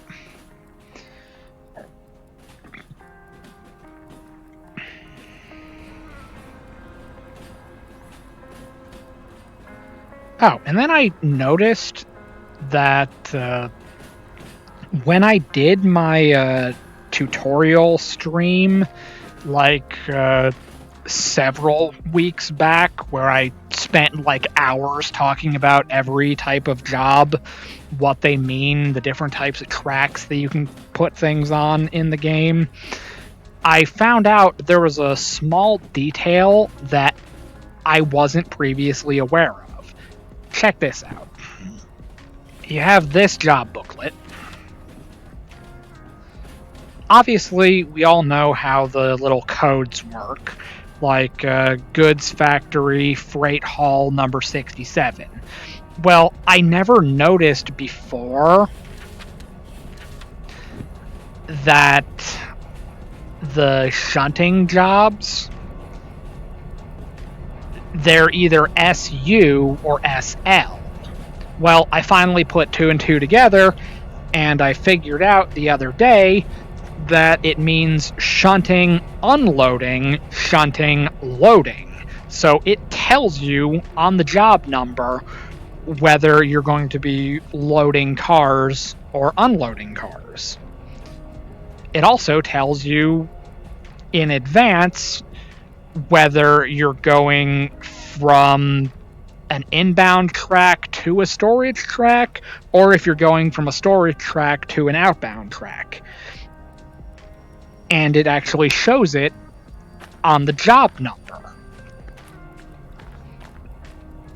I had never noticed that before, and I just thought it was like the coolest thing ever. But the thing with that is, I'm clearly easily amused and not very attentive. Alright, so now we are lined up with the reverse end of B3I, and we're going to grab these cars right here. And this is 100, right there. CBK 100. Alright, so let's slow down. I did flip the switch, right?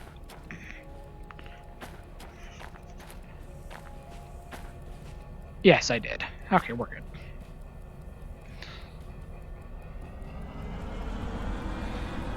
And it's going on 2 hours now.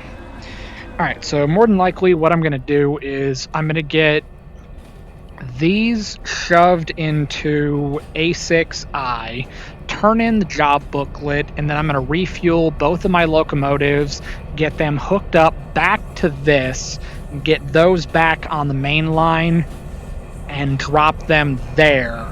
And then that's where I'm going to stop for this stream. And then I will pick it up the next time that I play it. More than likely, the next time I play Derail Valley will be Wednesday afternoon. And then I gotta figure out what I'm gonna feel like playing tomorrow. I might go back to Carrier Command, or I might do something else entirely, go back to like Train Sim World. I really haven't been playing that one much, so I kind of want to get back into playing that one. I used to play it as much as I played Derail Valley, but I kind of took like a extended break from it because I was only working on the Sherman Hill route, and I just kept getting increasingly more and more frustrated with it, and mostly just disappointed by it in a lot of ways.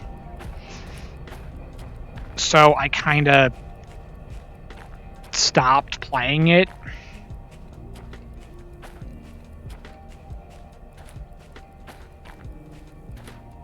But the last time that I streamed Train Sim World, I was working on timetable events for the Horseshoe Curve route, which I actually like that route, mostly because that's where I'm going to be going in real life. So I kind of wanted to do that route anyway, to get an idea of what the terrain looks like and all that fun stuff. Alright, so we slam into this. And love tap.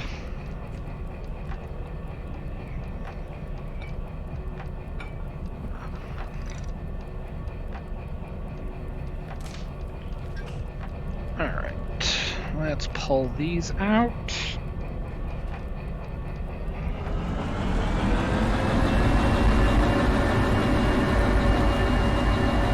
Now, this is currently a bit of a ridiculous configuration for my train, but there is a method to the madness. It's not always more madness than method. There is no runaround track for the A lot, so you can pretty much only come in from this side.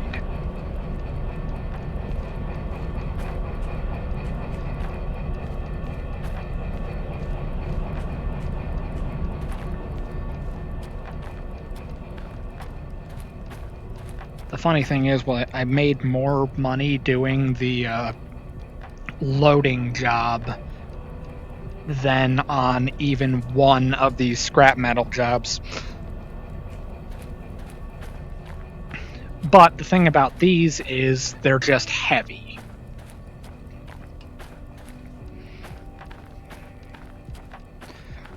But you don't really need too many of the licenses in order to do them. You just might need the long trains or concurrent jobs.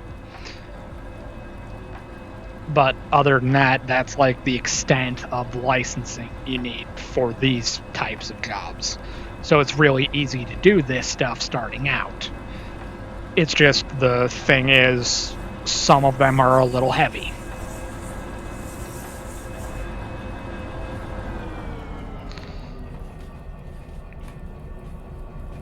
Alright. Let's get another drink.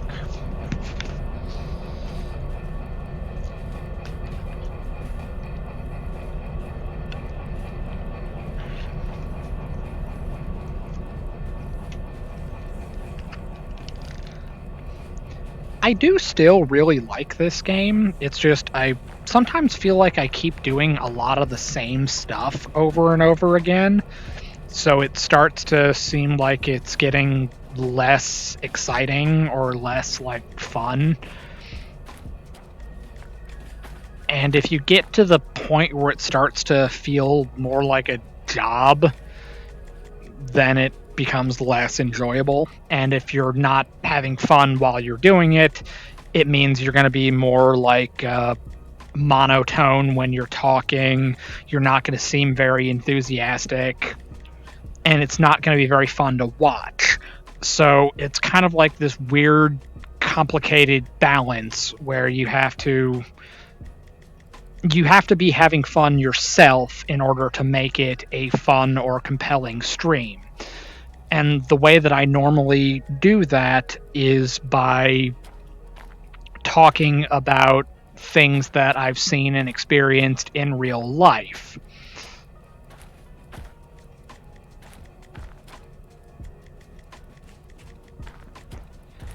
And that's how I stay, like, interested, where if I keep talking about things from outside of the game, it allows me to be a little bit more excited, more enthusiastic, and it makes it more interesting to watch. But the thing is, with Derail Valley and Train Sim World, my real world experience comes from the cars and not the locomotives. So I can go on like wild tangents talking about the center sill and all of the guide rods that make up the brake system. I can tell you about those all day long, but it's not quite the same as telling stories about, like, driving locomotives, switching cars. doing maintenance on cars and locomotives. Stuff like that I don't have real experience with. My experience is predominantly limited to just building the cars from the ground up.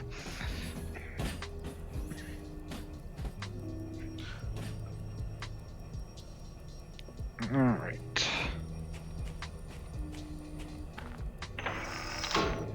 Okay, now we gotta get to A6. Alright. We gotta go left, right. And this should be A6. And it is.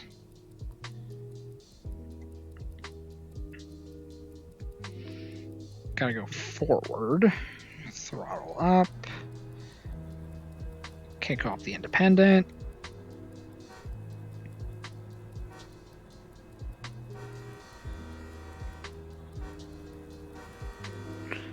Honk the horn.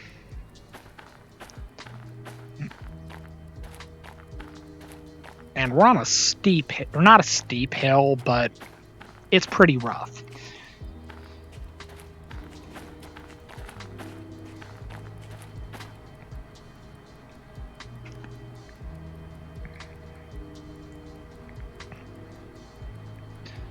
And then I've got like weight in front of the train, weight behind the train.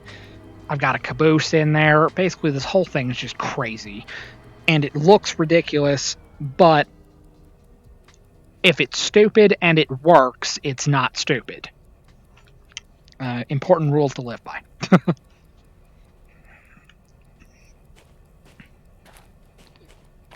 And basically, this is just all a crazy process.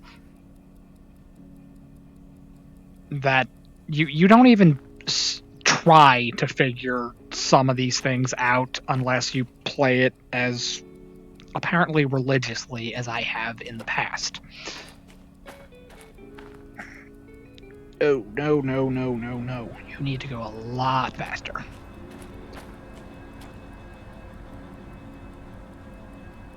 You have weight going uphill.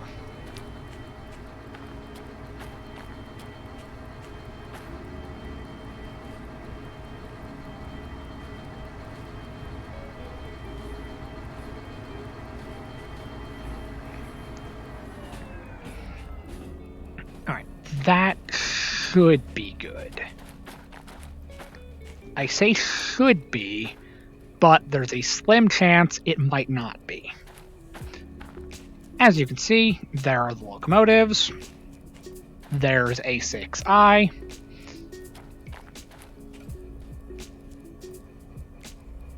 And we're kind of slowing down a little bit.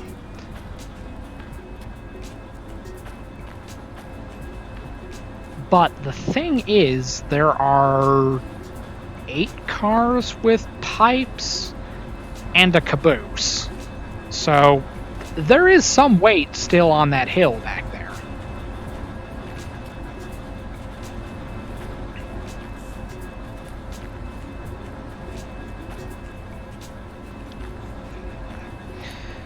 The part that kind of sucks, though, is that these two jobs of these two scrap metal jobs are barely gonna refuel the locomotives. Even manually servicing them, it's kind of expensive. But with that being said, you look right here, I have $2.4 million. Money is not an issue. And when you do everything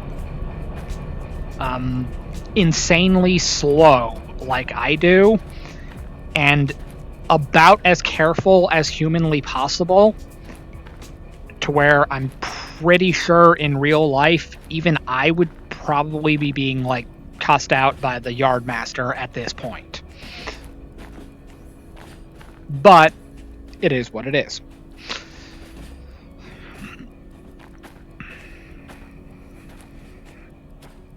If they tell you to rush, get it in writing so that it's not you that gets fired.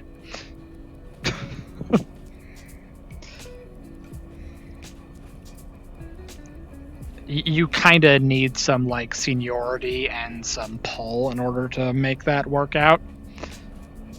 Otherwise, it's just between you and the Department of Labor. But that's a whole nother can of worms for another day.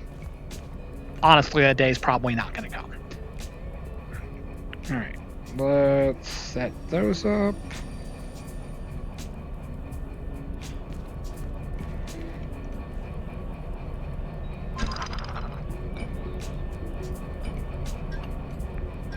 Probably should have used the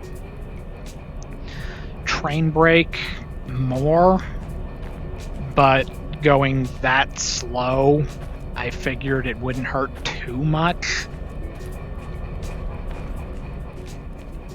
Like, I literally just did it.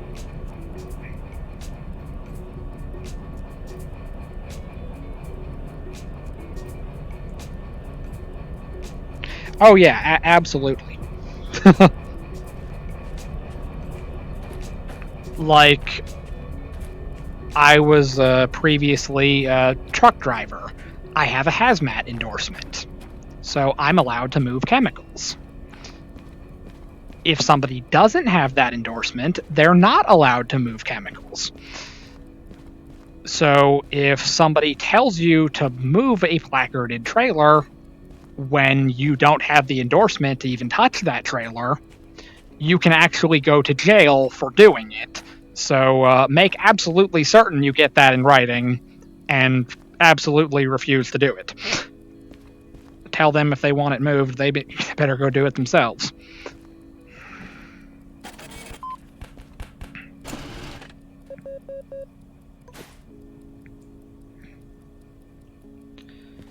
Alright, so a little over $7,000. Alright, so the current plan is we're going to back up, but just far enough to get to this switch right here. And then we're going to disconnect the locomotives, take them over to the shop, get them refueled.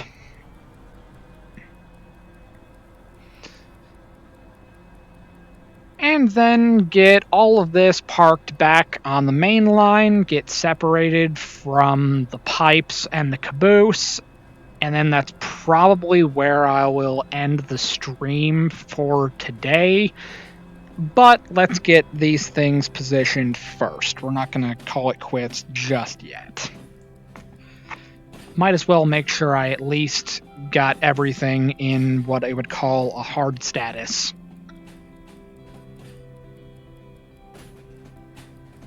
Actually, that really wouldn't be a hard status, because a hard status means I can't do anything else.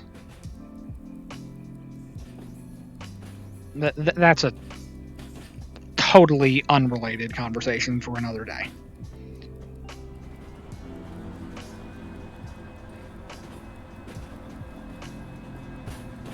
But it'll be in a good position. That way I still have some things to work on next time that I stream it. And what I mean by some things to work on, I'll have to hook up to both cuts of rails and then pull them forward and then get hooked back up to the pipes and the caboose.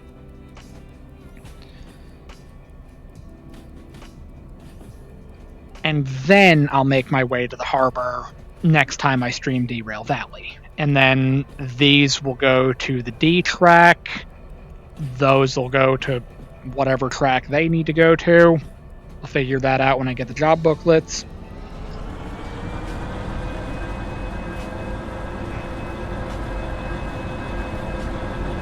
Oh, okay, so a better stopping point would actually be I get these fueled up, get everything over onto the B, or the main line, disconnect, turn these off, then we'll go over to the office, pay the environmental fees, and then I will end off in the station office. Why did I do that? That was stupid. It's like I will end off in the station office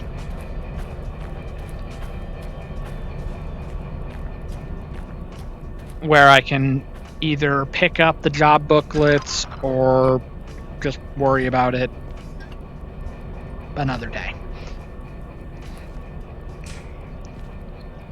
Okay, let's make sure these don't run away on me.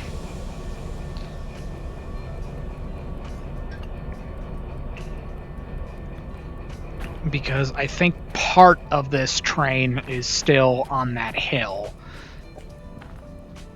So there's a slim chance that if I leave them unattended,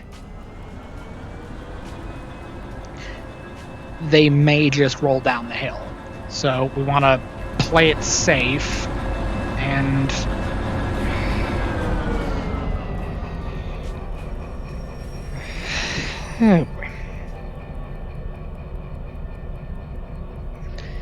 all right.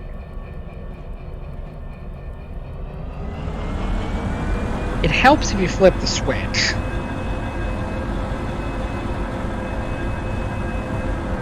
No, I'm not quite at the very end. I am slowly wrapping it up, but things are going fairly well. What I did was I loaded some stake cars with pipes back at the goods factory, picked up 2 cuts of cars with scrap metal, brought them down here to the steel mill,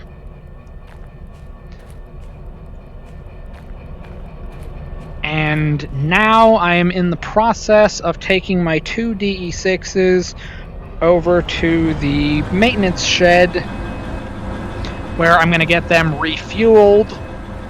Then I'm going to get back hooked up to my pipes and caboose, dump them on the main line, go into the station office, pay off the environmental fees, probably pick up the rail job booklets, and that's probably where I'm going to call it for today.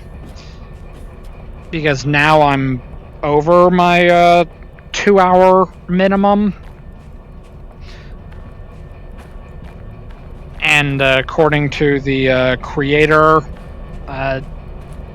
tips and guidelines, they say to always stream at least 2 hours. That way you have enough time for your viewers to kind of like trickle in and show up. And luckily, I've been... Why do you do this? I've been going pretty good with with this stream today until it started doing this, and now you're about to see it take off like a rocket.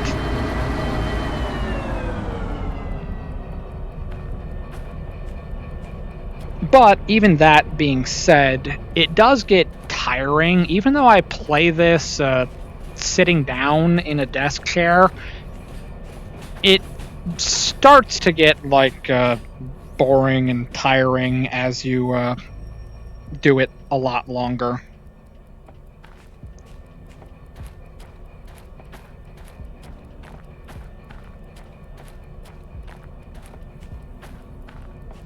Which is actually one of the reasons why I really like Derail Valley. Specifically because I can play it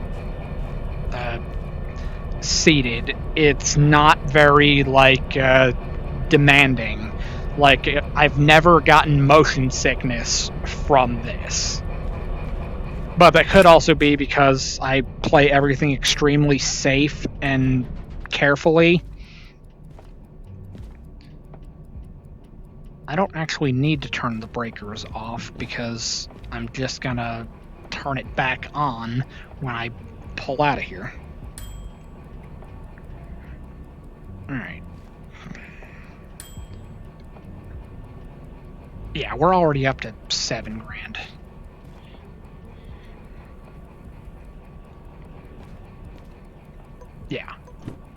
And that's just for one locomotive. Okay, now for the magic trick that, yes, you can fit 2 DE6s in this shed.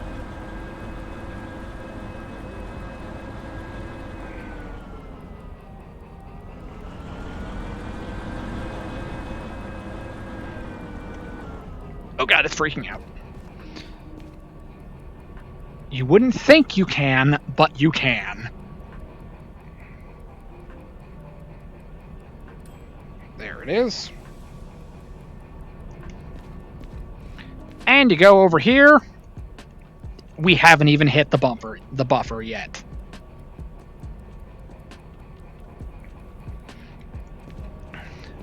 I use the remote because I can stand outside and go to like a switch and wait for the train to pass by. Oh, well, let me go up here and turn this off real quick. Okay.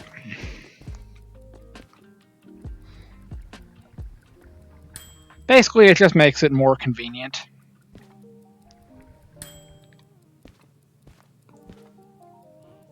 And the old way I had to do it before I got the remote was to use the DE2, and you would back up to a... it's like... you would pull forward past a switch, you would get out of the cab, run back to the back, and see if you've pulled far enough forward, and you'd kind of have to, like, guess as to whether or not you went far enough ahead to clear the switch. Okay, I guess I turned off the breakers by mistake. Yes, I did. Oh well. You win some, you lose some. And when I got the remote, I gained the ability to just stand at the switch, just pull the locomotives past it, and we're golden.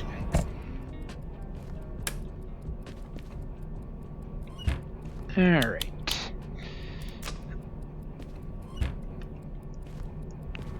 So go over here, turn this on. And basically it just made my life infinitely easier.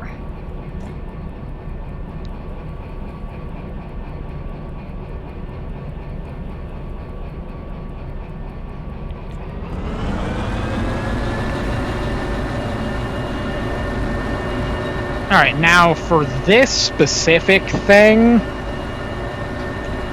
I probably could just do it from the cab, but doing it with the remote, it allows me to better act like the conductor and not both the conductor and the engineer simultaneously. Because a conductor can be trained to use a locomotive remote, but that doesn't make them an engineer. So there's a slim chance I may actually see a remote control in my future. But it's a very slim chance. Apparently they don't train on it as often.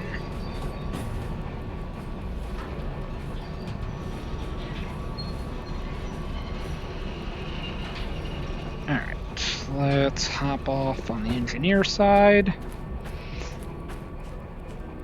But it's also worth noting that I'm going to have to change my play style regardless. Because when the simulator update comes out, you'll no longer be able to pair the remote with the DE6.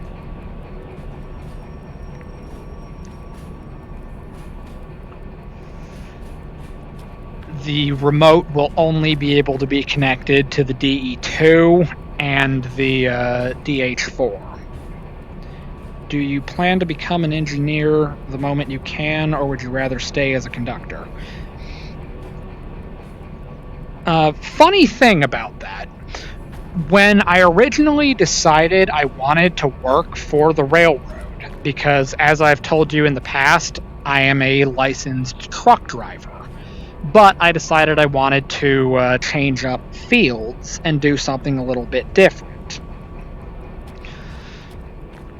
So I started thinking, can I work for the railroad? Can I get can I learn how to drive trains in real life? So basically, I originally wanted to be an engineer specifically. Well, then when I started applying for the railroads, I found out, generally speaking, you won't start out as an engineer. You'll start out as a conductor instead. There are a couple of times where you might get the opportunity to just start out as an engineer, but those opportunities are few and far between. More than likely, you will actually start off as a conductor first. And then, when I had the interview with Norfolk Southern, before my interview actually happened, I had to watch a video about the job of a conductor on the railroad, and they specifically say in the video that you will not stay a conductor forever. Depending on your seniority and the needs of the company, your number will be called eventually, and you will have to make a choice, because you're going to have what they describe as a mandatory promotion, which let's talk about that for a second. It is a mandatory promotion where you're going to give me an extra 50 grand a year if I become an engineer instead. Like, let go of my arm. You don't have to force me into it. I'll go willingly.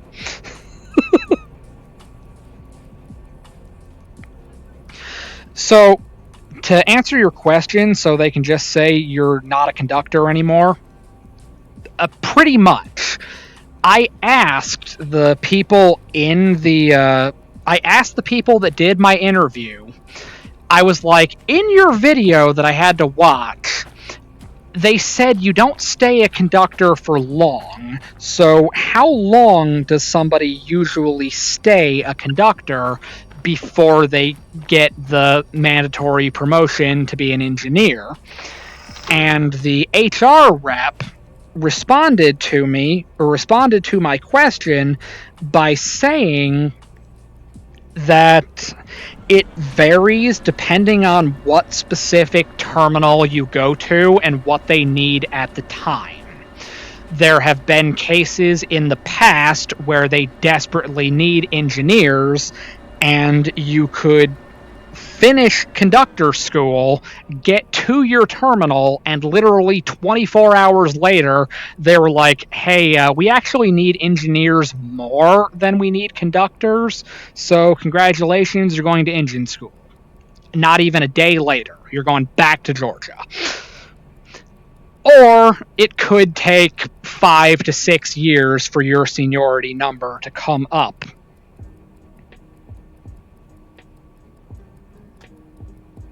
The funny thing with going into that career is that if you're doing it because you like trains themselves, it's real easy for others in the field to peg you as a foamer and not let you get anywhere near them. Interesting.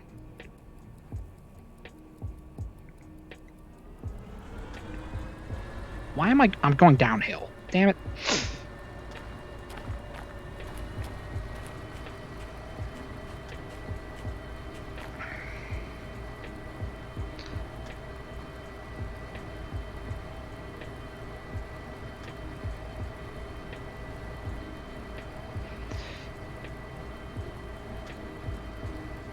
It's not necessarily that I specifically like trains. Like, I don't think, like, rail fan would be the word I would use. I just like heavy equipment in general. Be it trucks, trains, aircraft, ships, anything that's designed to move heavy things is just, like, awesome. And my favorite part about working in the factory was being able to, like, climb up the grab irons, step on the ladders, and, like, climb up and around the cars, and that was, like, the coolest thing. So, like, when I was in the part of the assembly line that we hung the walls on the gondola and hopper cars, and they were getting down to final inspection before they go to paint and decal, it always came down to whoever was close enough to do it. You would just climb up on the car, you'd release the handbrake, and you would just ride the car into the next position where into the final inspection position, and that was like the coolest thing ever. You like climb up onto the deck, you release the brake wheel, and then they use the hydraulic winch on the floor to pull the car into the next position. And then once you get into the position, you gotta set the brake wheel so they can drop the ladders in and inspect all the parts inside of the cars and all that fun stuff. And it was like the simplest, most like trivial task, but it was like the coolest thing ever. I just like being around large, heavy vehicles in general, not necessarily trains specifically. But I've kind of always been kind of curious about the railroad in general because I have that experience working in the factory building cars. So I've always kind of like liked the railroad.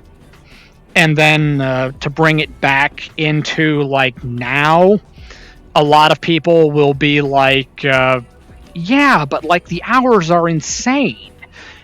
You're going to hate the job. You're going to be like on call like all the time, and you work like 24/7, and it's like stupid, and it's just like really, really bad, and it just sucks in general. And I'm sitting there like, let me stop you right there. Y'all get off days. You're only allowed to work 11 hours and 59 minutes a day and not a minute over. You work 6-day weeks and then you get 2 days off. I don't have that driving trucks. Driving trucks, you can work 14 hours a day. You can drive 11. You can only drive 11 of those 14 hours. And then you have 70 hours for an 8-day work week. And if you budget your time properly to where you don't run your clock out in those 8 days, at midnight on the 8th day, you get the hours back from the first day. So literally, if you do it properly, your clock will never run out. So you will never get an off day. And now I find out for the railroad, you're guaranteed if you are on call for 6 days, you will have 2 days off. And I was just like, all right, sign me up. I've already done like the weird things where I'm going to work at 2 or 3 in the morning. I don't care about that. I can actually plan my schedule around being a conductor. All right, cool. Let's do that.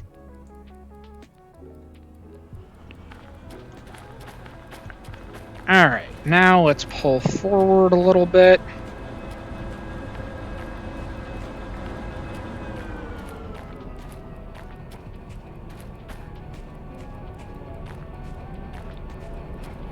And it probably sounds dumb, but the thing that I like about these types of jobs is you have a very specific technical knowledge base when working around these types of equipment.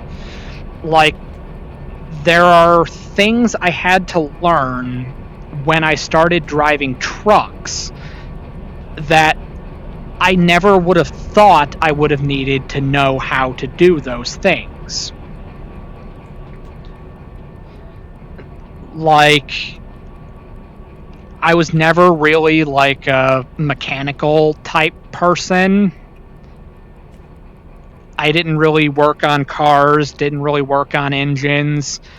But just driving trucks, I had to learn so much more about diesel engines. I had to learn about specialized electrical systems. I had to learn how to troubleshoot my e-log tablet because the company that I worked for had terrible, crappy tablets. So I had to learn how to fix those. Had to learn more about block diagrams and troubleshooting, and then you're probably going to sit there and be like, but you were a driver, why were you troubleshooting anything? And then it's like, you would be surprised how much this stuff breaks. And then you got to learn how to, it's like when you just do the inspections on a tractor trailer, you got to learn how so many of these things work just to make sure that they are roadworthy, or they're safe, they're safe for the road, they're street legal, they're working properly. You got to learn all of these things, and you got to inspect all of these little teeny tiny details, and there's a lot of minute stuff that requires fine attention to detail, and that sort of stuff is really interesting to me. If you're going to be driving long distances, you damn well better know how to keep your vehicle running, truck or not. Yes, that is absolutely true. And when you pull into a way station, for example, with a tractor trailer, if your weight is off in any way, there is a really good chance the DOT is going to inspect your truck for you. And if you missed something in your pre-trip inspection, that is coming out of your ass specifically. Yeah, they're going to fine your company too, but they're going to start by fining you.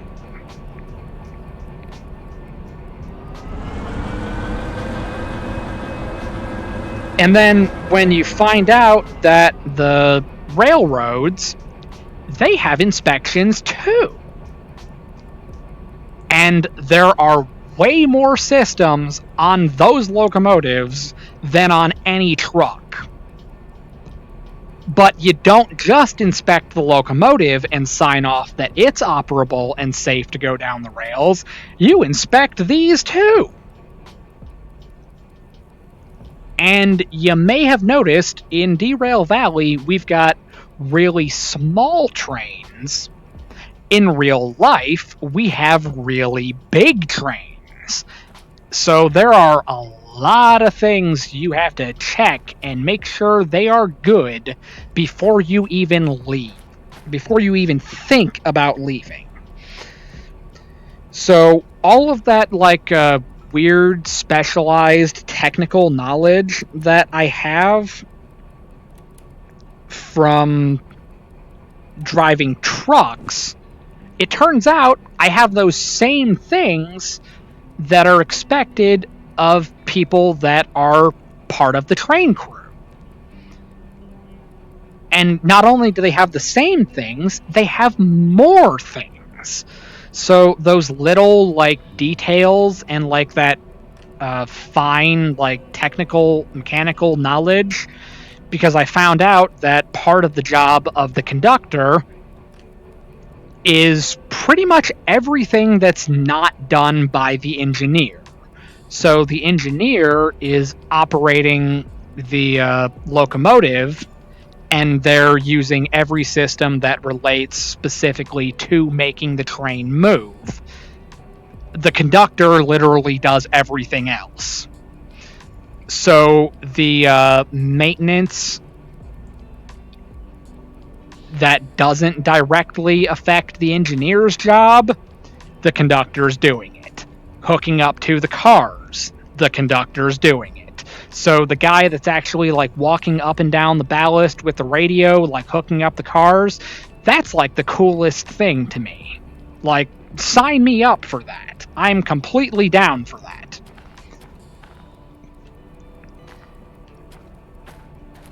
And all of that is really cool, and then it just dawned on me that I never answered your previous question of if I would prefer to stay a conductor or if I would rather be an engineer. I don't know definitively, but I know what started me on this path was wanting to be an engineer. And then I found out that it's not a question of if you can become an engineer, it's when you become an engineer. But I also found out that there's another path you can take where it's still like a promotion, but if instead of going the engineering route, you might go the management route, for example. So instead of becoming an engineer, you might elect to become either an operations or a yardmaster trainee. And then I was like, those might be kind of cool. But then I was watching some YouTube videos where one guy was like, yeah, every time I've had to interact with a yardmaster, without fail, it's always the worst day of their lives. And you're like, hey, can you get this locomotive sent over here so we can fix it? And he's just like, damn it, I'm trying. Take a number. I'll get to you when I can. So then I'm like, that sounds cool, but then it also sounds like it might be stressful. So I'm not opposed to becoming an engineer. In fact, I think it's a really cool idea. But I'm not sure definitively, so I don't have like a concrete answer to you. Like, if I end up in the situation like the HR representative was telling me about, and he's just like, yeah, we know you just got back from school and we're sending you to engine school. I'm not opposed to it, but I'm currently content with what the job of the conductor entails. So, like, all of the stuff about working around the moving equipment, interacting with the cars, doing maintenance on the cars. I was properly a car man before, so being a conductor now is kind of like par for the course, if you will. So let's go in here. Let's pay off these. Yes, I realize you can save money by manually servicing it, but I just manually serviced it, and all I did was just move over there. Alright, so still $2.4 million. And let's grab this. And, oh god, it's freaking out. And this. So 43 and 5. I already know where both of those are. I don't know why it buzzed. It absolutely worked. B4, B6.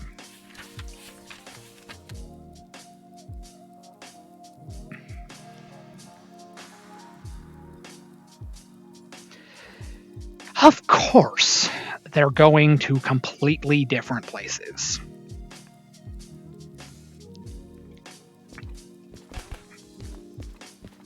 The pipes are going to the D track. These are going to the E track, and these are going to the C track.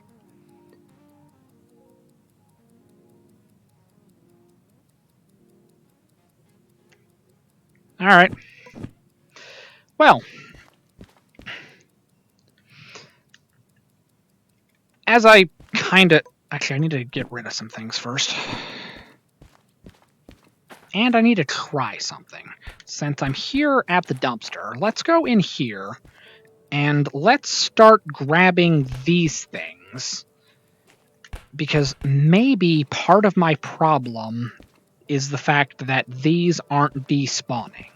Let's try and get rid of my certificates. I know you can print them off from the console, so maybe this will make my life easier if these finally despawn. Because what if it's something dumb like this is causing the frame drop?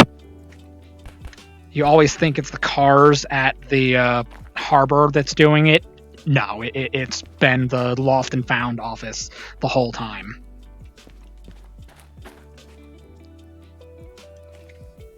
Because it's not like throwing these away is going to get rid of my licenses. It would be funny if it did, but with $2.4 million, I'm pretty sure I can buy back most of them, even if this did get rid of them. So let's put that over there, grab this, grab this.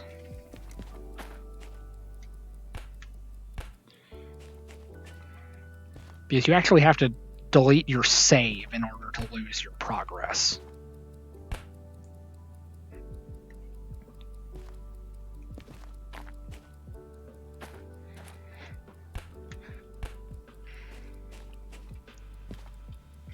There's a discount for re-railing? Boombox?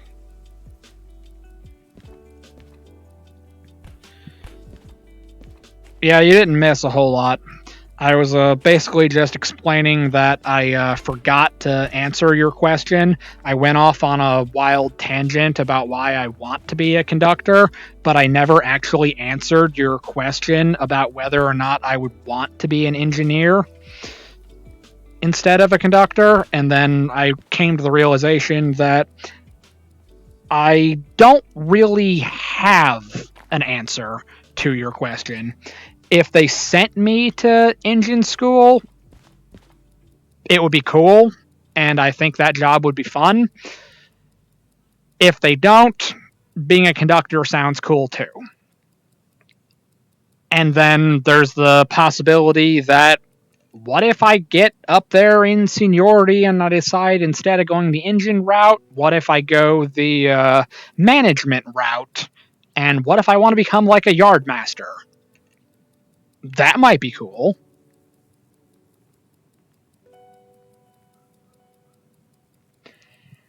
I don't really know. Like, I know the engineer doesn't leave the cab. Like, everything, if the train is moving, the engineer is staying in the cab. So, while the conductor gets to kind of like go outside and like walk around. So I think from that perspective, I would probably enjoy being a conductor more. But the engineer is also the more senior person that has more time in, which is kind of funny because the conductor's in charge of the train, but the engineer is helping to train the conductor. So it's kind of like this weird, like, power dynamic, kind of like in the military, when an officer gets to the unit, NCOs train officers, but officers are in charge. It's kind of like a weird thing that's hard to explain if you've never been part of it. But, yeah, I think I would probably be able to have fun and enjoy being an engineer.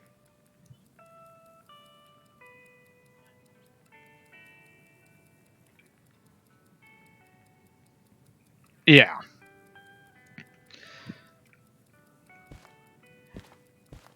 And then, even going that route, when I was interviewed by Amtrak, when I had to watch their videos prior to the interview, I found out that basically conductor versus engineer, there's a job above both of them. If you want to stay with the train crew, have you considered becoming a train master? They might start out as a conductor, they might become an engineer, but once you work your way up, you can become a train master, which basically means you are the subject matter expert on everything that has to do with the locomotives, with the cars. You literally know all of it. And that's kind of the management side of still being train crew. So there are a lot of career possibilities with the railroad, and it's quite literally like they say in the hiring process, we want you to grow with this company. You want to retire from the railroad.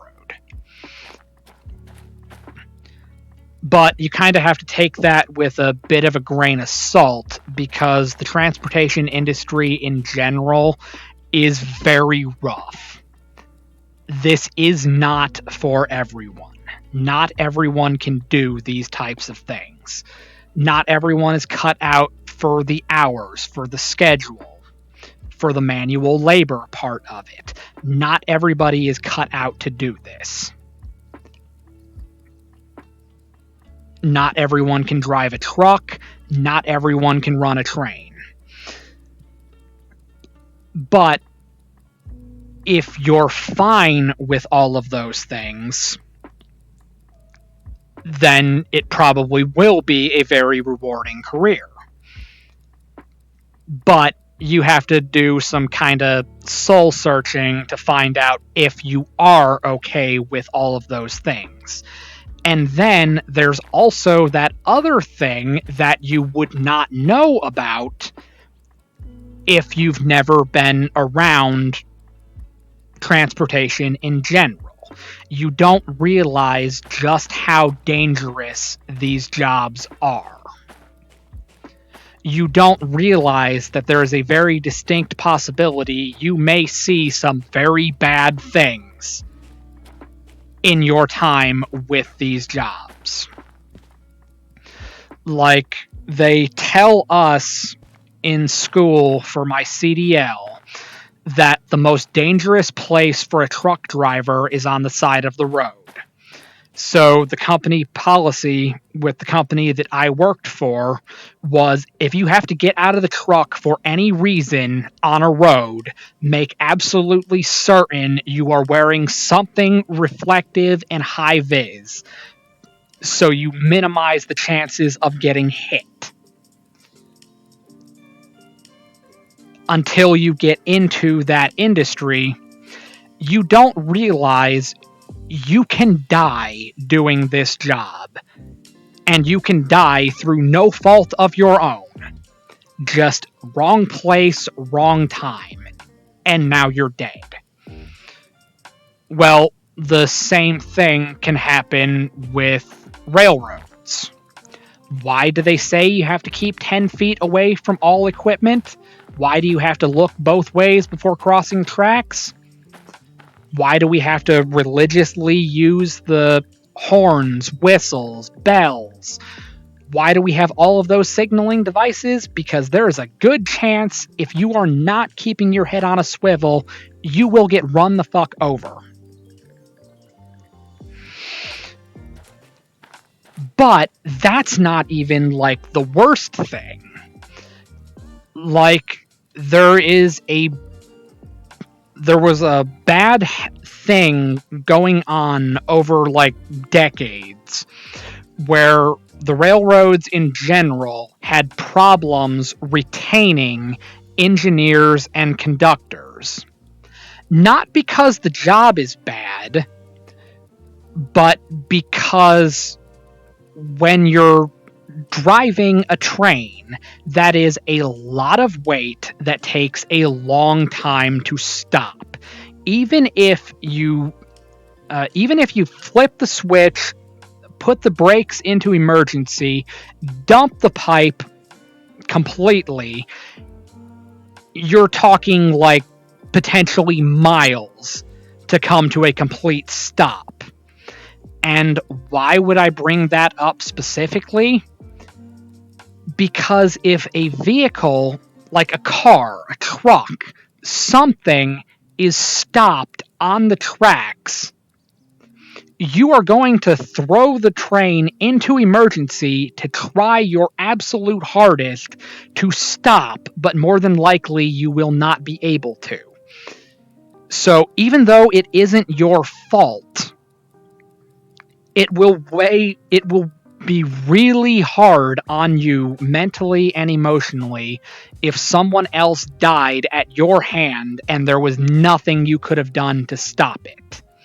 So they were having problems retaining engineers and conductors just for the simple fact that if you hit something, even if you are found not at fault, it's still going to be hell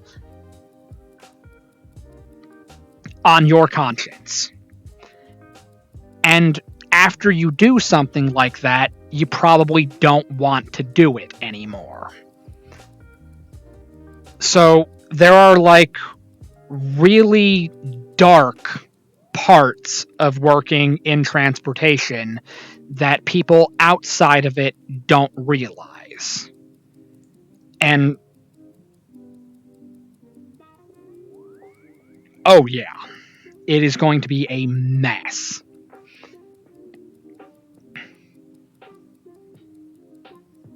And there are just so many parts of this industry in general, be it trucks, trains, ships, planes, all of that stuff. The jobs pay really well, but they're really hard, and they're not for everyone.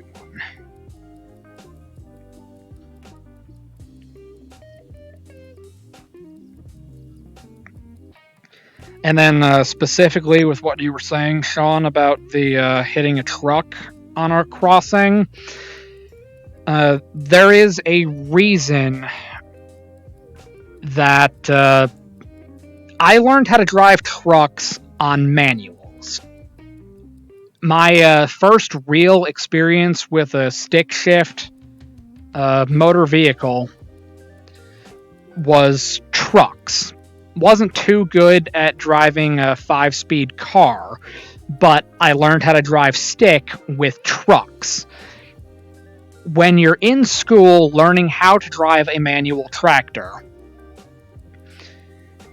they flat out tell you, do not shift on train tracks. Whatever gear you are in, when you first start to cross the tracks, stay in that gear. If you mess up shifting and you get stuck, you are now in a life or death emergency. So do not shift crossing tracks.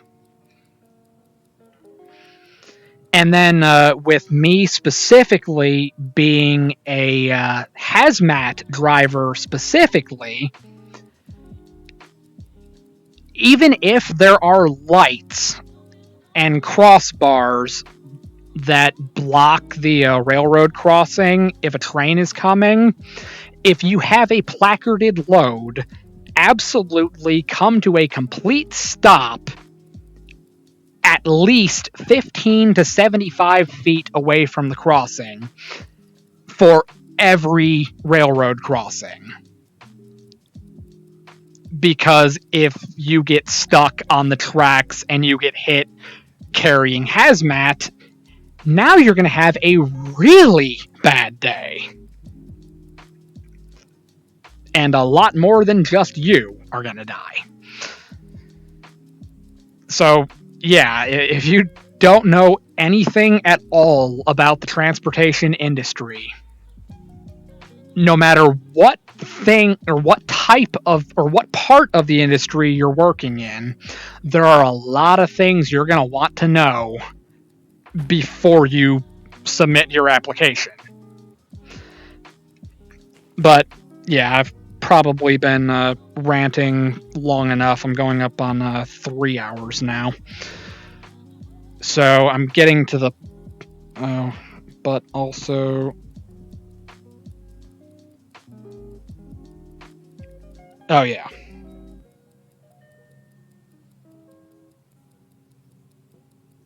Yeah, I'll have to check that out in a second.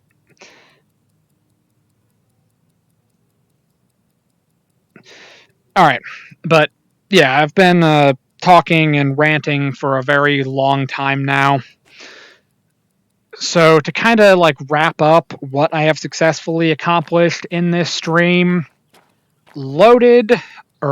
prepared and loaded a cut of cars with steel pipes at the goods factory, picked up a couple of cuts of gondolas with scrap metal, brought them here to the steel mill, had to do like this crazy convoluted switching maneuver where I had to back into here, or I had to dump the caboose back into here, unhook the back 4 cars, back up the pipes to the caboose, pull those in from the back, push them into the A6 track, refueled my DE6s,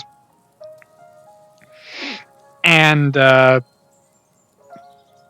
I just dumped everything over here, got disconnected, paid my environmental fees, got my next couple of jobs for the Tokyo drifting about the steel mill. Yeah, essentially. And now, the next time that I stream Derail Valley, which since I'm back having fun talking about it and telling stories again, I'll probably stream it again on Wednesday. But what we're going to do on Wednesday is I'm going to hook up to these 2 cuts of cars and get them in front of the pipes and the caboose, and then we're going to run back to the harbor, and all is right in the world at that point. But bottom line is, this seems like as good of a stopping point as any. This has actually been a surprisingly popular stream for Derail Valley. Like, I've had more viewers than I thought I would. So, yeah, I'm taking that as a good omen, and more than likely, yes, I probably will stream this again on Wednesday. But this has been Derail Valley.